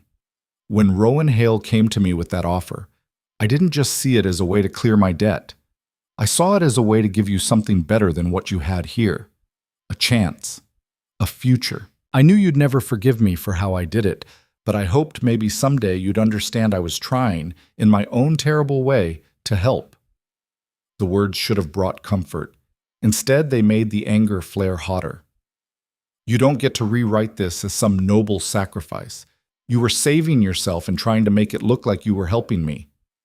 "You're right." No argument, no defense, just acceptance. "You're absolutely right. I'm sorry, Mara. For everything. I don't expect forgiveness. I just wanted you to know I see it now. See what I did. See what I destroyed." The fight went out of her then, leaving only exhaustion and grief. She reached out, taking his hand. It felt fragile in hers, like holding something already broken. They sat in silence for a long time. Outside, the afternoon wore on. Inside, a dying man and his daughter tried to find peace in the wreckage of their shared history. Eventually, Garrett spoke again. "Thomas told me about the land claim, about trying to take Rowan's property." Mara's grip tightened. "Do you know anything about that deed? Is it real?" "I don't know. I truly don't." He looked genuinely confused. "I don't remember winning any mountain property, but there are years I barely remember at all. Months lost to drinking and cards and making one bad decision after another. It's possible. I suppose anything's possible." "Thomas has been spending money," Mara said carefully. wearing expensive clothes, hiring armed men. Where's that money coming from? Garrett's expression clouded. I don't know that either. He says he's been working, making smart investments, but he won't tell me details and I'm too weak to push. His eyes found hers, urgent now despite the exhaustion. Be careful of your brother, Mara. I love him, but I'm not blind to what he's become. There's a hardness in him that wasn't there before, a willingness to do whatever it takes to get ahead. I see myself in that, and it terrifies me. The door opened and Thomas entered, carrying a tray with soup and bread. He smiled, all brotherly concern. You should eat something, Father. Keep your strength up. I don't have much appetite these days, Garrett said, but he accepted the bowl anyway, his hands shaking as he lifted the spoon. Thomas turned to Mara. Can we talk? Outside? She followed him into the fading daylight, every instinct on alert. Thomas led her away from the house, toward the edge of the property where they couldn't be overheard. I'm glad you came to see him, Thomas said. It means a lot, to both of us. What do you want, Thomas? Direct as ever. He leaned against the fence, studying her. You've changed. You're harder now, more confident. Mountain life suits you. Answer the question. Fine. He straightened, all pretense of warmth disappearing. I want you to convince Rowan Hale to settle. Sell me the property for a fair price and walk away. No lawyers, no court battles. Just a clean transaction between reasonable people. That property belongs to Rowan. It always has. According to what? A claim filed by a squatter? My deed predates Hale's by 3 years. Legally, morally, that land is ours. Father won it fairly. You're lying. Prove it. Thomas's smile was sharp. That's what this comes down to, isn't it? What you can prove versus what I can prove. And I have a legal document filed with the territorial government. What does Hale have? Just occupation and stubbornness. We have a lawyer. She's examining the records. If that deed is forged, we'll expose it. If it's forged, Thomas agreed. Big if. And in the meantime, you and Hale are spending money on legal fees, wasting time on court procedures, all while I hold the superior claim. Even if you eventually win, it'll cost you everything. Is that really what you want? Mara studied her brother, seeing the calculation in his eyes, the confidence of someone who thought they'd planned for every contingency. What's your real plan here, Thomas? This isn't just about land. Of course it's about land. Valuable land. Do you have any idea what that property is worth? The timber rights alone could set us up for life. And there's talk of a railroad coming through in the next few years. If I control that mountain territory, I can negotiate right-of-way fees that'll make us rich. So it's just greed. It's opportunity. Something this family has been lacking for too long. He stepped closer, his voice dropping. Don't you want that? Security? Comfort? A real future instead of scratching out existence in the wilderness? I have a future. One I built myself. As what? A healer's assistant? A servant? You could be so much more, Mara. Come home. Help me develop this property properly. We could be partners, family, working together instead of fighting each other. The offer was smooth, practiced, designed to appeal to desires she might have had once but no longer did. Mara saw through it immediately. You don't want a partner, she said. You want my compliance. You think if you can turn me against Rowan, the whole case collapses. That's why you really asked me to come home. Not for Father. For this. Thomas's expression hardened. I'm giving you a chance to be on the winning side. Don't be stupid enough to throw it away out of misplaced loyalty to someone who only values you as cheap labor. Rowan values me as an equal, something you've never done. An equal. Thomas laughed, harsh and cutting. You really believe that? You're deluding yourself. Hale took you in because you were desperate and available. The moment someone better comes along, you'll be discarded just like Father discarded you. The words were meant to wound, to shake her confidence. Instead, they just made Mara tired of her brother's manipulations, tired of fighting battles she shouldn't have to fight. I'm going back inside to sit with Father, she said. When I leave tomorrow, I'm returning to Thornridge. Whatever happens with the land claim, you'll have to win it honestly. I won't help you steal what isn't yours. You're making a mistake. Maybe. But it's my mistake to make. She walked away, leaving Thomas standing in the gathering darkness. Inside, her father had fallen asleep again, the soup barely touched. Mara settled back into the chair beside his bed, watching him breathe, counting the moments he had left. Bess appeared sometime after dark, slipping in quietly. She'd been staying with cousins, afraid to be in the house with Thomas and his associates. The sisters embraced, holding each other while their father slept and the night deepened around them. "Are you really going back?" Bess whispered. "Yes. Tomorrow. Take me with you." Mara pulled back, searching her sister's face. "What?" "Take me with you. I can't stay here anymore. Thomas scares me. The house is falling apart. Father's dying, and after he's gone, there's nothing left for me here." Bess's hands gripped Mara's arms. "Please. I can work. I can learn. I won't be a burden." "You could never be a burden," Mara said. "But the mountains are hard, Bess. Harder than you can imagine. And right now, with Thomas threatening the property, it might not even be safe." "Nowhere is safe. At least there I'd be with you." Mara thought about it, weighing the dangers against the alternatives. Leaving Bess here seemed cruel. Bringing her into a potential conflict seemed reckless. But looking at her sister's desperate face, she knew there was really only one choice. "We'll ask Rowan," she decided. "If the healer agrees, you can come. But you'll work. You'll learn. You'll earn your place just like I did. Understood?" "Yes. Thank you. Thank you." They stayed with their father through the night, taking turns sleeping while the other kept watch. In the darkest hours before dawn, Garrett woke briefly, clear-eyed and lucid. "Both my daughters," he murmured, looking at them. "Together. That's good. That's right." His hand found Mara's. "Promise me something." "What?"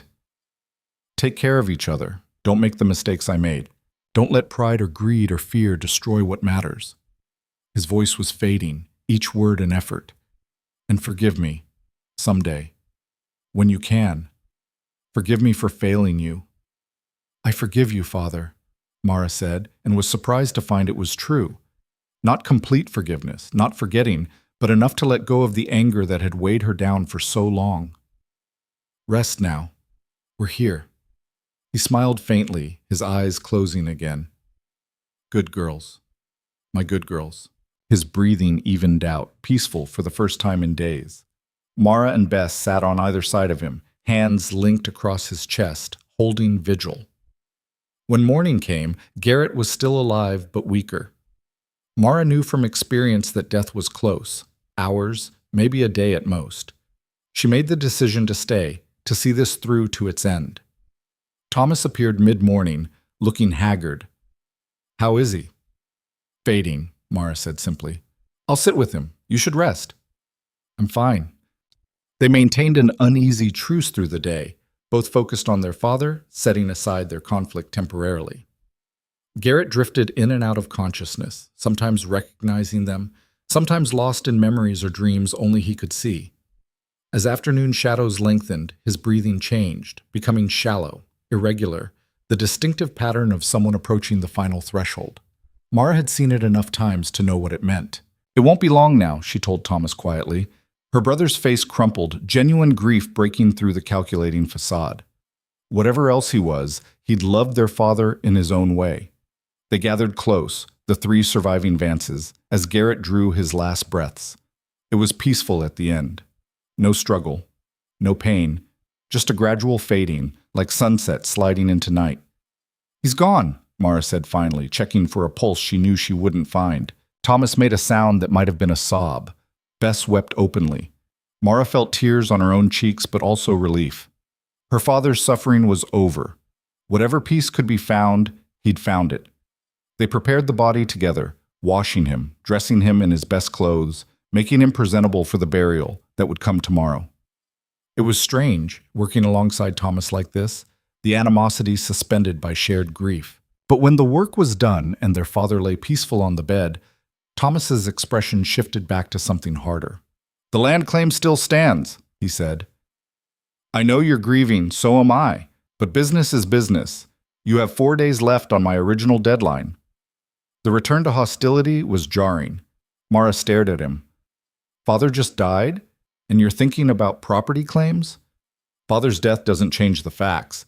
That land is legally mine. Hale is trespassing. I'll give you this. Come to the funeral tomorrow, say your goodbyes, then leave peacefully. Convince Hale to do the same. I'll even pay fair compensation.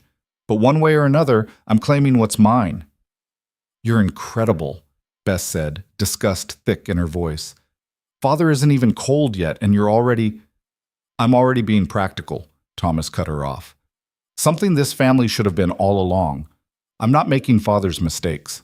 I'm not letting opportunities slip away because of sentiment or weakness." "Or decency," Mara added. "Decency doesn't pay debts, doesn't build security, doesn't protect you when the world turns cruel." He moved toward the door. "Funeral is tomorrow at noon. After that, I expect you both gone. Return to your mountain and tell Hale to prepare for eviction. The law is on my side." He left, leaving the sisters alone with their father's body. Mara stood silent for a long moment, her mind working through possibilities. Thomas was accelerating his timeline, pressing his advantage while she was distracted by grief. He expected her to comply, to give up, to choose the easier path. He didn't know her at all. "Bess," she said quietly, "I need you to do something for me. Anything. Stay here tonight. Keep watch over Father. In the morning, go to the funeral and represent both of us. I can't stay." Bess's eyes widened. "Where are you going?" "Back to Thornridge, tonight. Rowan needs to know what's happening. We need to move faster than Thomas expects." Mara was already planning, strategy forming. If he's pushing this hard, it means he's worried. Means the forgery isn't as airtight as he's pretending. We need to find the weakness before he can cover it. "But the funeral," Father would understand. "He told us to take care of each other. That's what I'm doing." Mara gripped her sister's hands. "Can you handle this?" "Yes, but Mara, be careful. Thomas has those men working for him. If they catch you on the road alone—" "They won't. I'll take trails they don't know. Move at night when they're not watching." She pulled Bess into a fierce hug. "I'll send word when it's safe. Then you can join me at Thornridge if you still want to." "I want to." "Then it's settled." Mara gathered her things quickly, working by moonlight, checking her supplies and weapons. The pistol Rowan had given her sat heavy in her saddlebag, a reminder that this conflict might escalate beyond words and legal documents. She left Ashford's Crossing an hour before midnight, riding Copper at a steady pace through darkness so complete it felt like moving through ink. The trails were dangerous at night, but Mara had traveled them enough to trust the horse's instincts. Copper picked his way carefully, ears forward, alert to every sound. They were 2 hours out when Mara heard hoofbeats behind her. Her heart hammered. She urged Copper faster, leaving the main trail for a narrower path that climbed steeply through pine forest. The hoofbeats followed, gaining ground. 3 riders emerged from the darkness, Thomas's hired men, recognizable even in moonlight. They spread out, cutting off escape routes, boxing her in. "Miss Vance," the leader called. "Your brother wants a word. Come peacefully, and no one gets hurt." Mara's hand moved to the pistol. "Tell my brother I have nothing to say to him." "Afraid we can't do that. He was very specific. You're to come back to town. Now." They moved closer, hands on their own weapons, clearly prepared for resistance. Mara calculated odds and found them terrible. 3 armed men against 1 woman on a tired horse. Even with surprise, even with the gun, she'd be lucky to survive. But going back meant becoming Thomas's prisoner, meant losing whatever advantage she still had. She made her choice. Mara spurred Copper hard, driving straight at the gap between 2 riders. The horse responded instantly, surging forward with speed born of panic. Shouts erupted behind her. A gunshot cracked the night. Warning shot or poor aim, she couldn't tell. The forest closed around her, branches whipping past, the trail barely visible. Copper ran with desperate courage, hooves pounding earth, breath coming in great gasps. Behind them, the pursuit continued, crashing through undergrowth, closing the distance. Mara leaned low over Copper's neck, whispering encouragement, praying to anything listening that they'd make it through. The trail split and she chose left, then right, using every trick she knew to confuse the followers. The sounds of pursuit gradually faded. She kept riding anyway, pushing until both she and Copper were exhausted, until the first gray light of dawn touched the eastern horizon. Only then did she stop, dismounting in a sheltered clearing beside a stream. Copper drank deeply while Mara listened for any sound of followers. Nothing. Just wind and water and the slow awakening of morning birds. They'd escaped, barely, But the message was clear. Thomas wasn't playing by any rules anymore. This had gone beyond legal maneuvering into something more dangerous. Mara tended to Copper, checking for injuries, letting the horse rest while she planned the next move. By the time the sun cleared the peaks, she was riding again, taking the fastest route toward Thornridge and Rowan and the battle that was coming, whether they wanted it or not. Thomas had made his move. Now it was her turn, and this time she wasn't running away. She was running toward the fight, armed with knowledge and determination and the absolute certainty that what she'd built in those mountains was worth defending with everything she had. The real war had begun. Mara reached Thornridge just after midday, both she and Copper trembling with exhaustion. Rowan appeared in the doorway before she'd even dismounted, taking one look at her face and immediately moving into action. Inside, now. I'll handle the horse.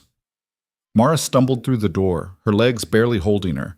She collapsed into a chair at the long table while Rowan worked outside, the sounds of the healer caring for Copper filtering through the open windows. When Rowan finally came inside, the healer carried a cup of something hot and pressed it into Mara's hands.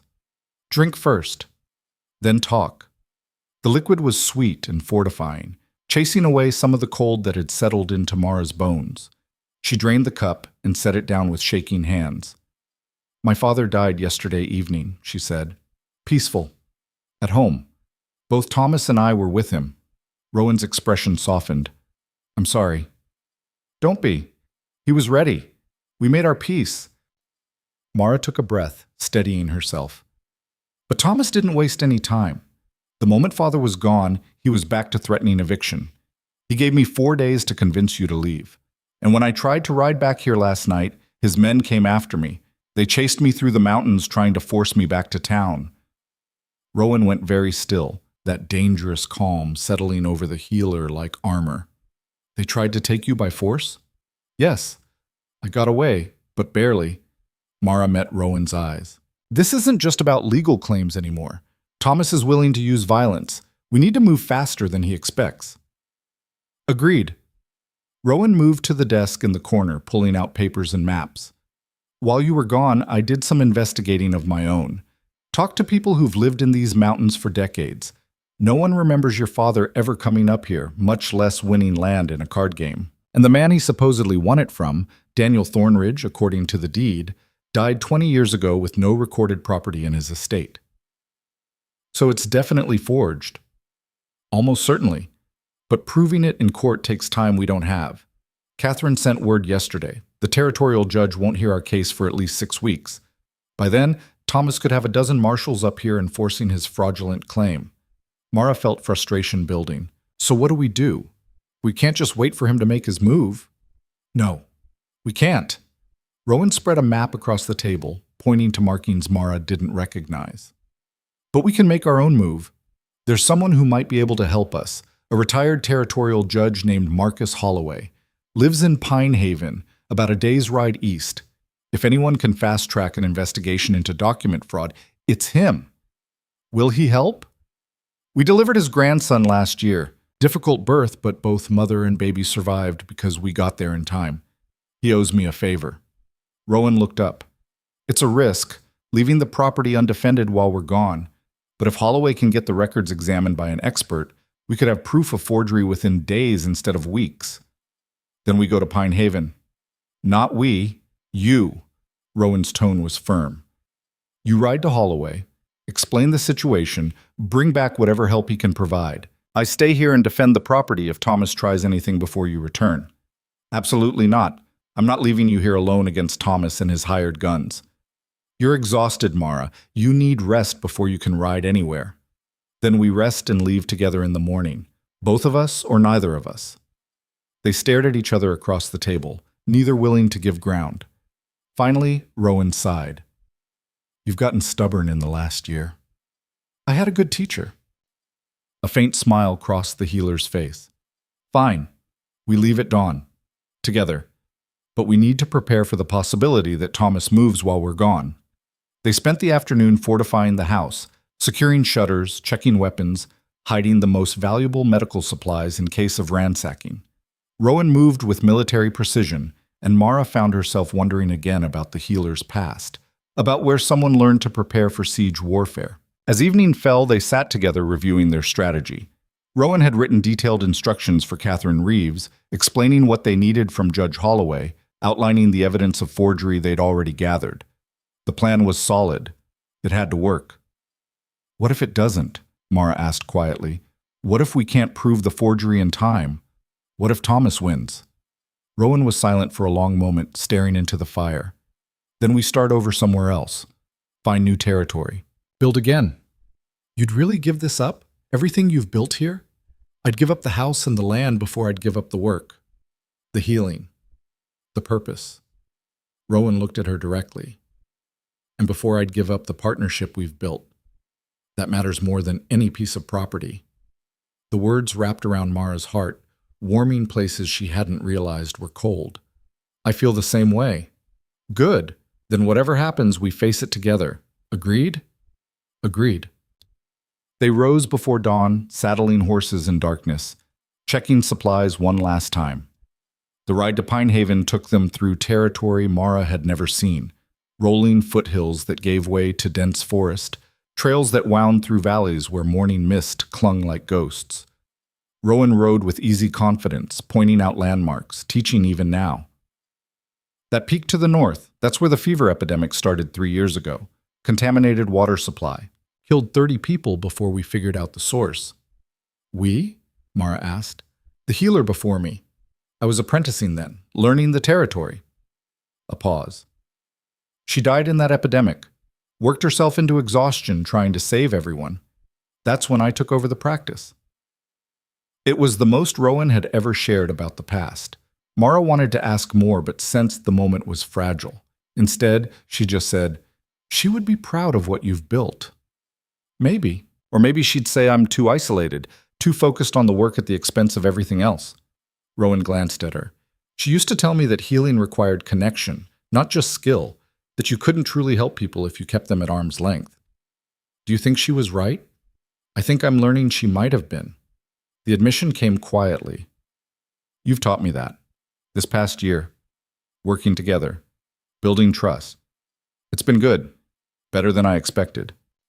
Mara felt her throat tighten with emotion. "For me too."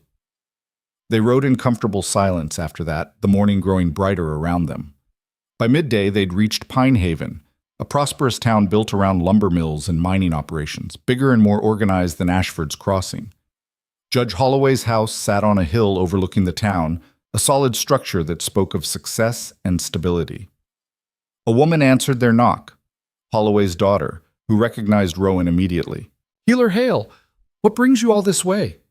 Then her expression shifted to concern. "Is something wrong with the baby?" "Your son is fine as far as I know. I'm here to see your father on a legal matter. Is he available?"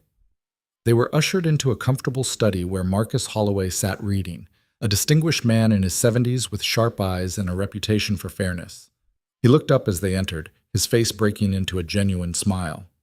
"Rowan Hale." "This is an unexpected pleasure." He gestured to chairs. "Please sit. Tell me what troubles found you." Rowan laid out the situation with characteristic precision. The forged deed, Thomas's threats, the impossible timeline for legal resolution. Holloway listened without interrupting, his expression growing more serious with each detail. When Rowan finished, he sat back, fingers steepled. "This is bold fraud, brazen even. Your brother is either very stupid or very desperate." "Desperate," Mara said. "He's in debt, spending money he doesn't have, trying to create the appearance of wealth. If he can claim this property and sell the timber rights, it solves all his problems. And destroys everything you've built in the process." Holloway stood, moving to his bookshelf. "I can help you, but not through official channels. I'm retired. I have no authority to hear cases or issue rulings. However, I know people, including a documents examiner who works for the territorial government. He owes me several favors." "How quickly can he work?" Rowan asked. "If I send for him today, he could be in Greenvale examining those records by tomorrow evening. Another day for his report. Call it 3 days total before we have expert testimony on the forgery." 3 days, Mara calculated quickly. "Thomas gave us 4 days originally. My father's funeral was yesterday, so we have 2 days left before his deadline." "Then you're cutting it close." Holloway pulled out paper and pen, writing rapidly. I'll send a rider immediately. But you should know, even with proof of forgery, enforcement takes time. Your brother could still cause considerable damage before the law catches up with him. We'll handle Thomas, Rowan said quietly. We just need the evidence to back up what we already know is true. Holloway sealed the letter and called for his daughter. Within minutes, a rider was dispatched toward Greenvale, carrying instructions that could save everything or mean nothing if they ran out of time. Stay the night, Holloway offered. Rest. You both look like you've been running for days. They accepted gratefully, too exhausted to ride back immediately. That evening, over a meal prepared by Holloway's daughter, they discussed strategy. The judge had insights into territorial law that proved invaluable, pointing out precedents and procedures that could work in their favor. The key is establishing continuous occupation, he explained. Even if his deed predates your claim, Rowan, you've been living on and improving that property for 12 years. Under territorial law, that carries significant weight, especially if you can show he made no attempt to claim it during that time. Well, I can prove every building, every improvement, every patient treated, Rowan said. I have records going back to the beginning. Good. That's your strongest defense. The forgery evidence will destroy his claim entirely, but even without it, you have a solid case for adverse possession. Holloway paused. Though I suspect once your brother realizes how weak his position truly is, he'll abandon the legal approach entirely. And resort to what? Mara asked, though she already knew the answer. Force. Intimidation. Making it too costly or dangerous for you to stay. The judge's expression was grave. That's when things get truly dangerous. The law moves slowly. Violence moves fast. They left Pine Haven at dawn, armed with knowledge and a timeline that felt impossibly tight. The ride back to Thornridge was faster, more urgent, both of them pushing their horses harder than was strictly wise. They were an hour from home when they smelled smoke. Rowan urged the mare into a gallop, Mara right behind on Copper. They crested the final ridge, and Mara's heart stopped. The house still stood, but smoke poured from the barn. Flames licked at the roof, consuming dry wood with terrifying speed. In the yard, Thomas and 4 armed men stood watching, making no attempt to fight the fire.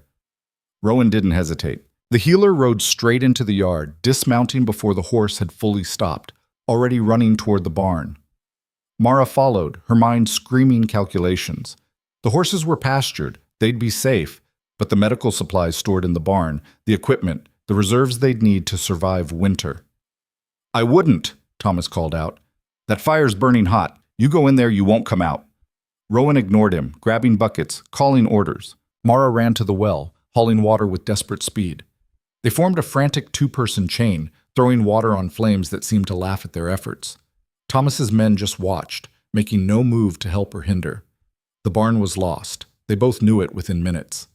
But they fought anyway, managing to save the walls of the house from catching, protecting what they could while Thomas stood witness to the destruction he'd caused. When the barn finally collapsed in a shower of sparks, Rowan turned to face Thomas, covered in soot and ash, eyes blazing with fury that was all the more terrifying for being controlled. You've made your point, the healer said. Now get off my property before I make mine. Thomas smiled, casual and cruel. Still claiming ownership? That's interesting, considering I have a legal deed and you have nothing but squatter's rights. You have a forgery. We both know it. Prove it. Oh, wait, you can't. Not in time, anyway. He gestured to the smoking ruins of the barn. This is your warning, Hale. Leave peacefully within 24 hours or the house burns next, with or without you inside it. Mara stepped forward, her hand moving to the pistol at her belt. You're threatening to murder us? I'm encouraging you to make smart choices. Thomas's gaze shifted to her.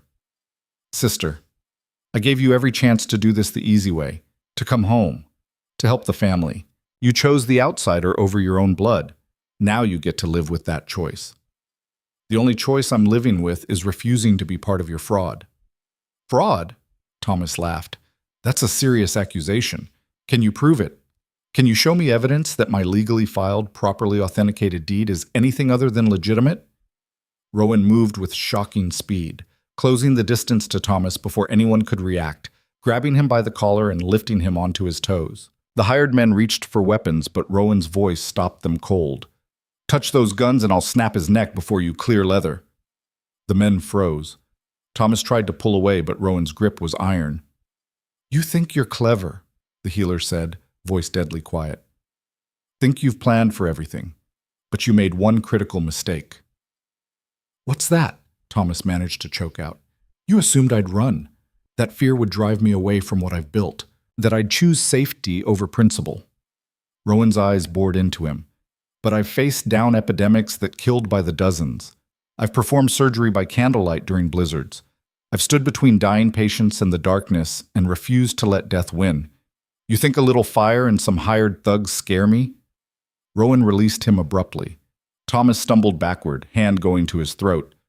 "Here's what's going to happen," the healer continued. "You're going to leave, now. You're going to return to whatever hole you crawled out of and wait for the territorial authorities to examine your forged deed. When they prove it's fraudulent, and they will, you're going to face charges for fraud, arson, attempted theft, and conspiracy. And I'm going to be standing in that courtroom making sure you pay for every crime you've committed." Big words from someone whose barn just burned down. "The barn can be rebuilt. Your reputation can't." Rowan stepped closer again, and this time Thomas backed away instinctively. "Everyone in 3 territories knows me, knows my work, knows I can be trusted. You're a gambler's son with a history of debt and desperation. Who do you think they'll believe?" Thomas's confidence finally cracked, uncertainty showing through. "You have no proof of forgery." "Actually," Mara said, pulling a folded paper from her jacket, "we do." She'd been carrying Judge Holloway's letter, the one explaining what evidence the document's examiner would look for. It wasn't proof yet, but Thomas didn't know that. She held it up, letting him see the judge's official seal. "Judge Marcus Holloway has ordered a full examination of the territorial records, expert testimony on document authentication, cross-reference of signatures and dates, and every detail of your forged claim." Her voice was steady, strong. "It's over, Thomas. You've lost. You just don't know it yet." Thomas snatched at the letter, but Mara pulled it back. "This is a copy. The original is already filed with the territorial court. Even if you burn every piece of evidence we have here, the investigation continues." For the first time, real fear showed in Thomas's face. He looked at his men, at the smoking barn, at the 2 women standing defiant in the ruins of his arson. The calculation in his eyes was visible, weighing odds, considering options, realizing his plan was falling apart. "This isn't over," he said, but the threat sounded hollow now. "Yes, it is," Rowan replied. "Right away now, and maybe you avoid prison time.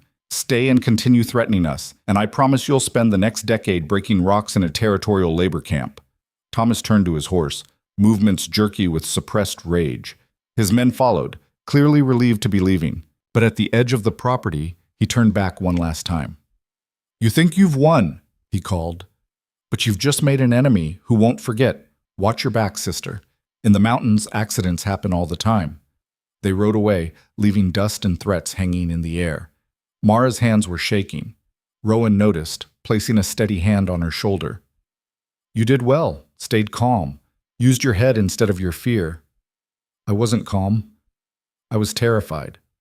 "Being terrified and acting anyway, that's courage, real courage." Rowan surveyed the damage. "The barn's a loss, but we saved everything else. And more importantly, we bought ourselves time.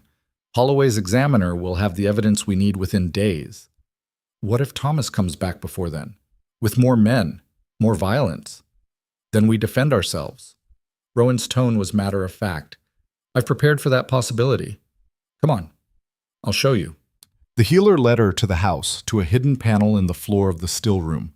Inside was an arsenal, rifles, ammunition, even dynamite stored carefully in protective casing. Mara stared.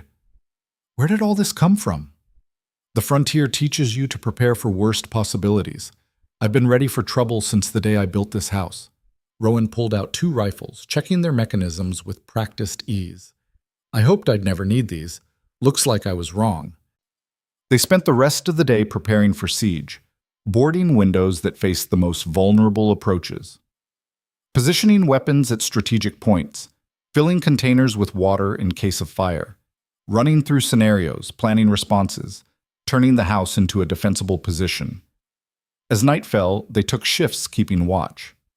Mara sat at the window during her turn, rifle across her knees, watching shadows and jumping at every sound. The mountain night had never felt threatening before.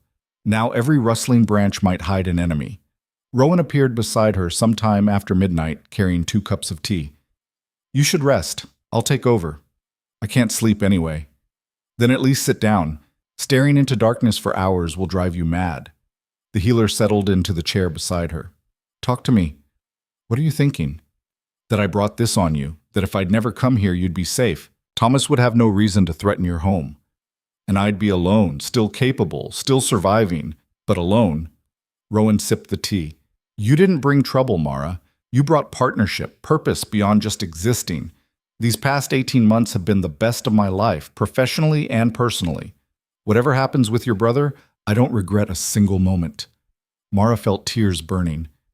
"Even now, with the barn burned and everything threatened?" "Especially now, because now I know what I'm fighting for. Not just property or pride, but something real, something worth defending." They sat in comfortable silence, watching the night together.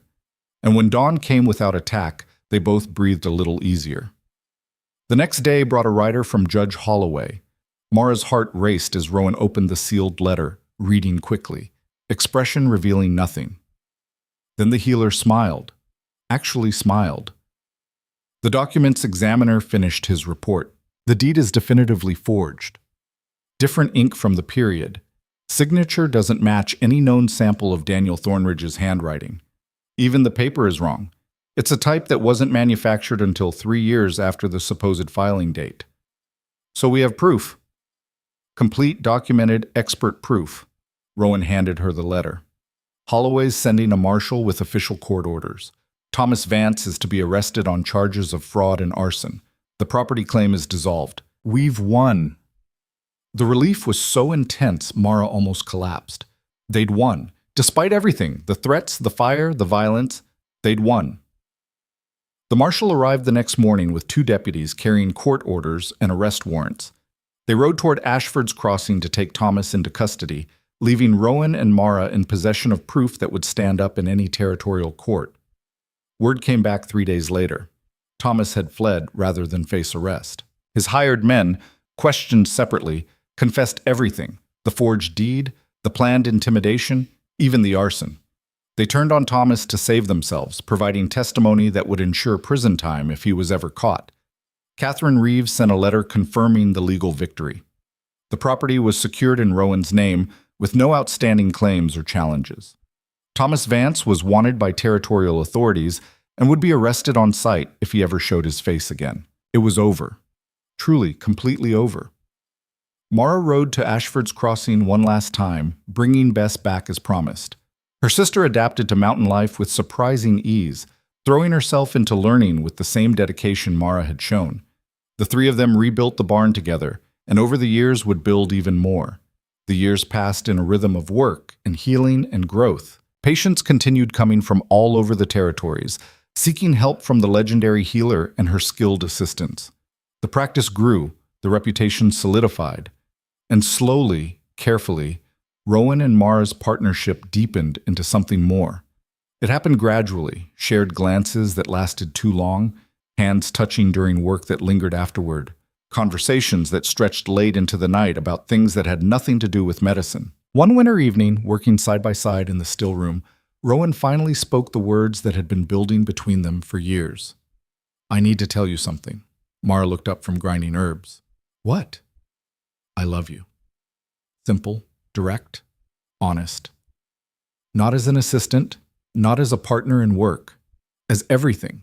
You've become everything to me, and I needed you to know. Mara set down the mortar and pestle with shaking hands. "I love you too. Have for longer than I probably should admit." They came together then, a kiss that tasted of herbs and hope and the future they'd fought so hard to claim. It was gentle and fierce all at once, years of restraint finally breaking, trust transforming into something deeper. "Stay," Rowan whispered against her lips. "Not because of any agreement or debt, but because you choose this. Choose us. Choose the life we're building." "I already chose," Mara said. "The moment I climbed onto Copper that first morning. I chose you.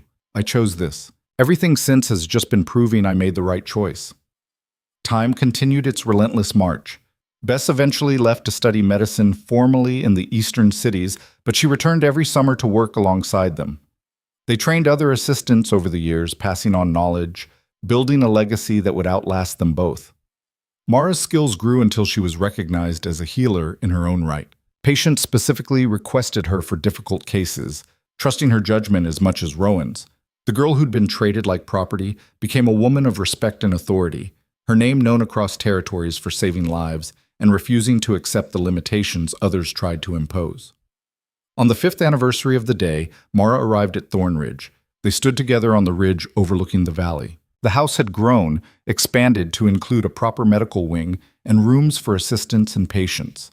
The gardens flourished. The barn stood solid and strong, rebuilt better than before. "Do you ever regret it?" Rowan asked. "The choice you made, the life you gave up?"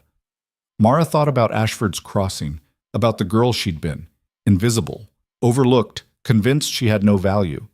She thought about her father, dead and forgiven. About Thomas, last seen fleeing toward territories where his crimes weren't known. About Bess, thriving and happy in her own chosen path. And she thought about herself, about the woman she'd become through hardship and purpose and love, about the hands that could set bones and deliver babies and prepare medicines that saved lives, about the partnership she'd built with someone who saw her not as she appeared but as she truly was. "Not for a single moment," she said. "This life, our life, it's earned, not given, not stolen, earned through every hard day and difficult choice and moment of refusing to give up.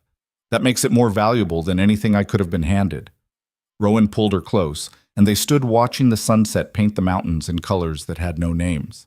Below them, smoke rose from chimneys in distant settlements where people knew that help was available if they needed it, that the healers on the mountain would come no matter the weather or danger. "We've built something good here," Rowan said quietly. "We have. And we'll keep building, keep growing, keep helping anyone who needs it." Mara turned in Rowan's arms, looking into eyes that had once seemed so hard, and now just looked like home. Together. Always together.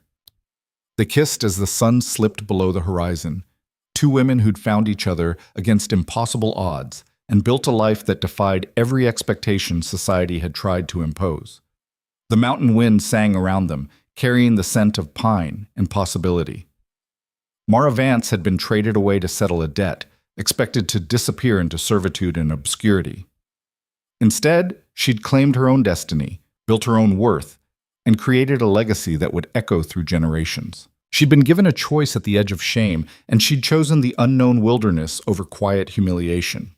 That choice had led her here, to love, to purpose, to a life of meaning earned through her own strength and will. The bargain her father made had seemed like the worst moment of her life.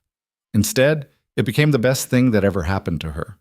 Not because being traded was acceptable, but because she'd taken that terrible situation and transformed it into liberation. In the unforgiving frontier where survival was earned and nothing came easy, Mara hadn't just survived. She'd risen. She'd reshaped her destiny. She'd proven that true worth was claimed, not granted. And standing there on the mountain as stars began appearing in the darkening sky, wrapped in the arms of the person who saw her truly and loved her completely, Mara knew with absolute certainty that every hard moment, every difficult choice, every battle fought had been worth it. This was the life she'd earned, the life she'd chosen, the life that was wholly, completely, triumphantly hers. And it was beautiful.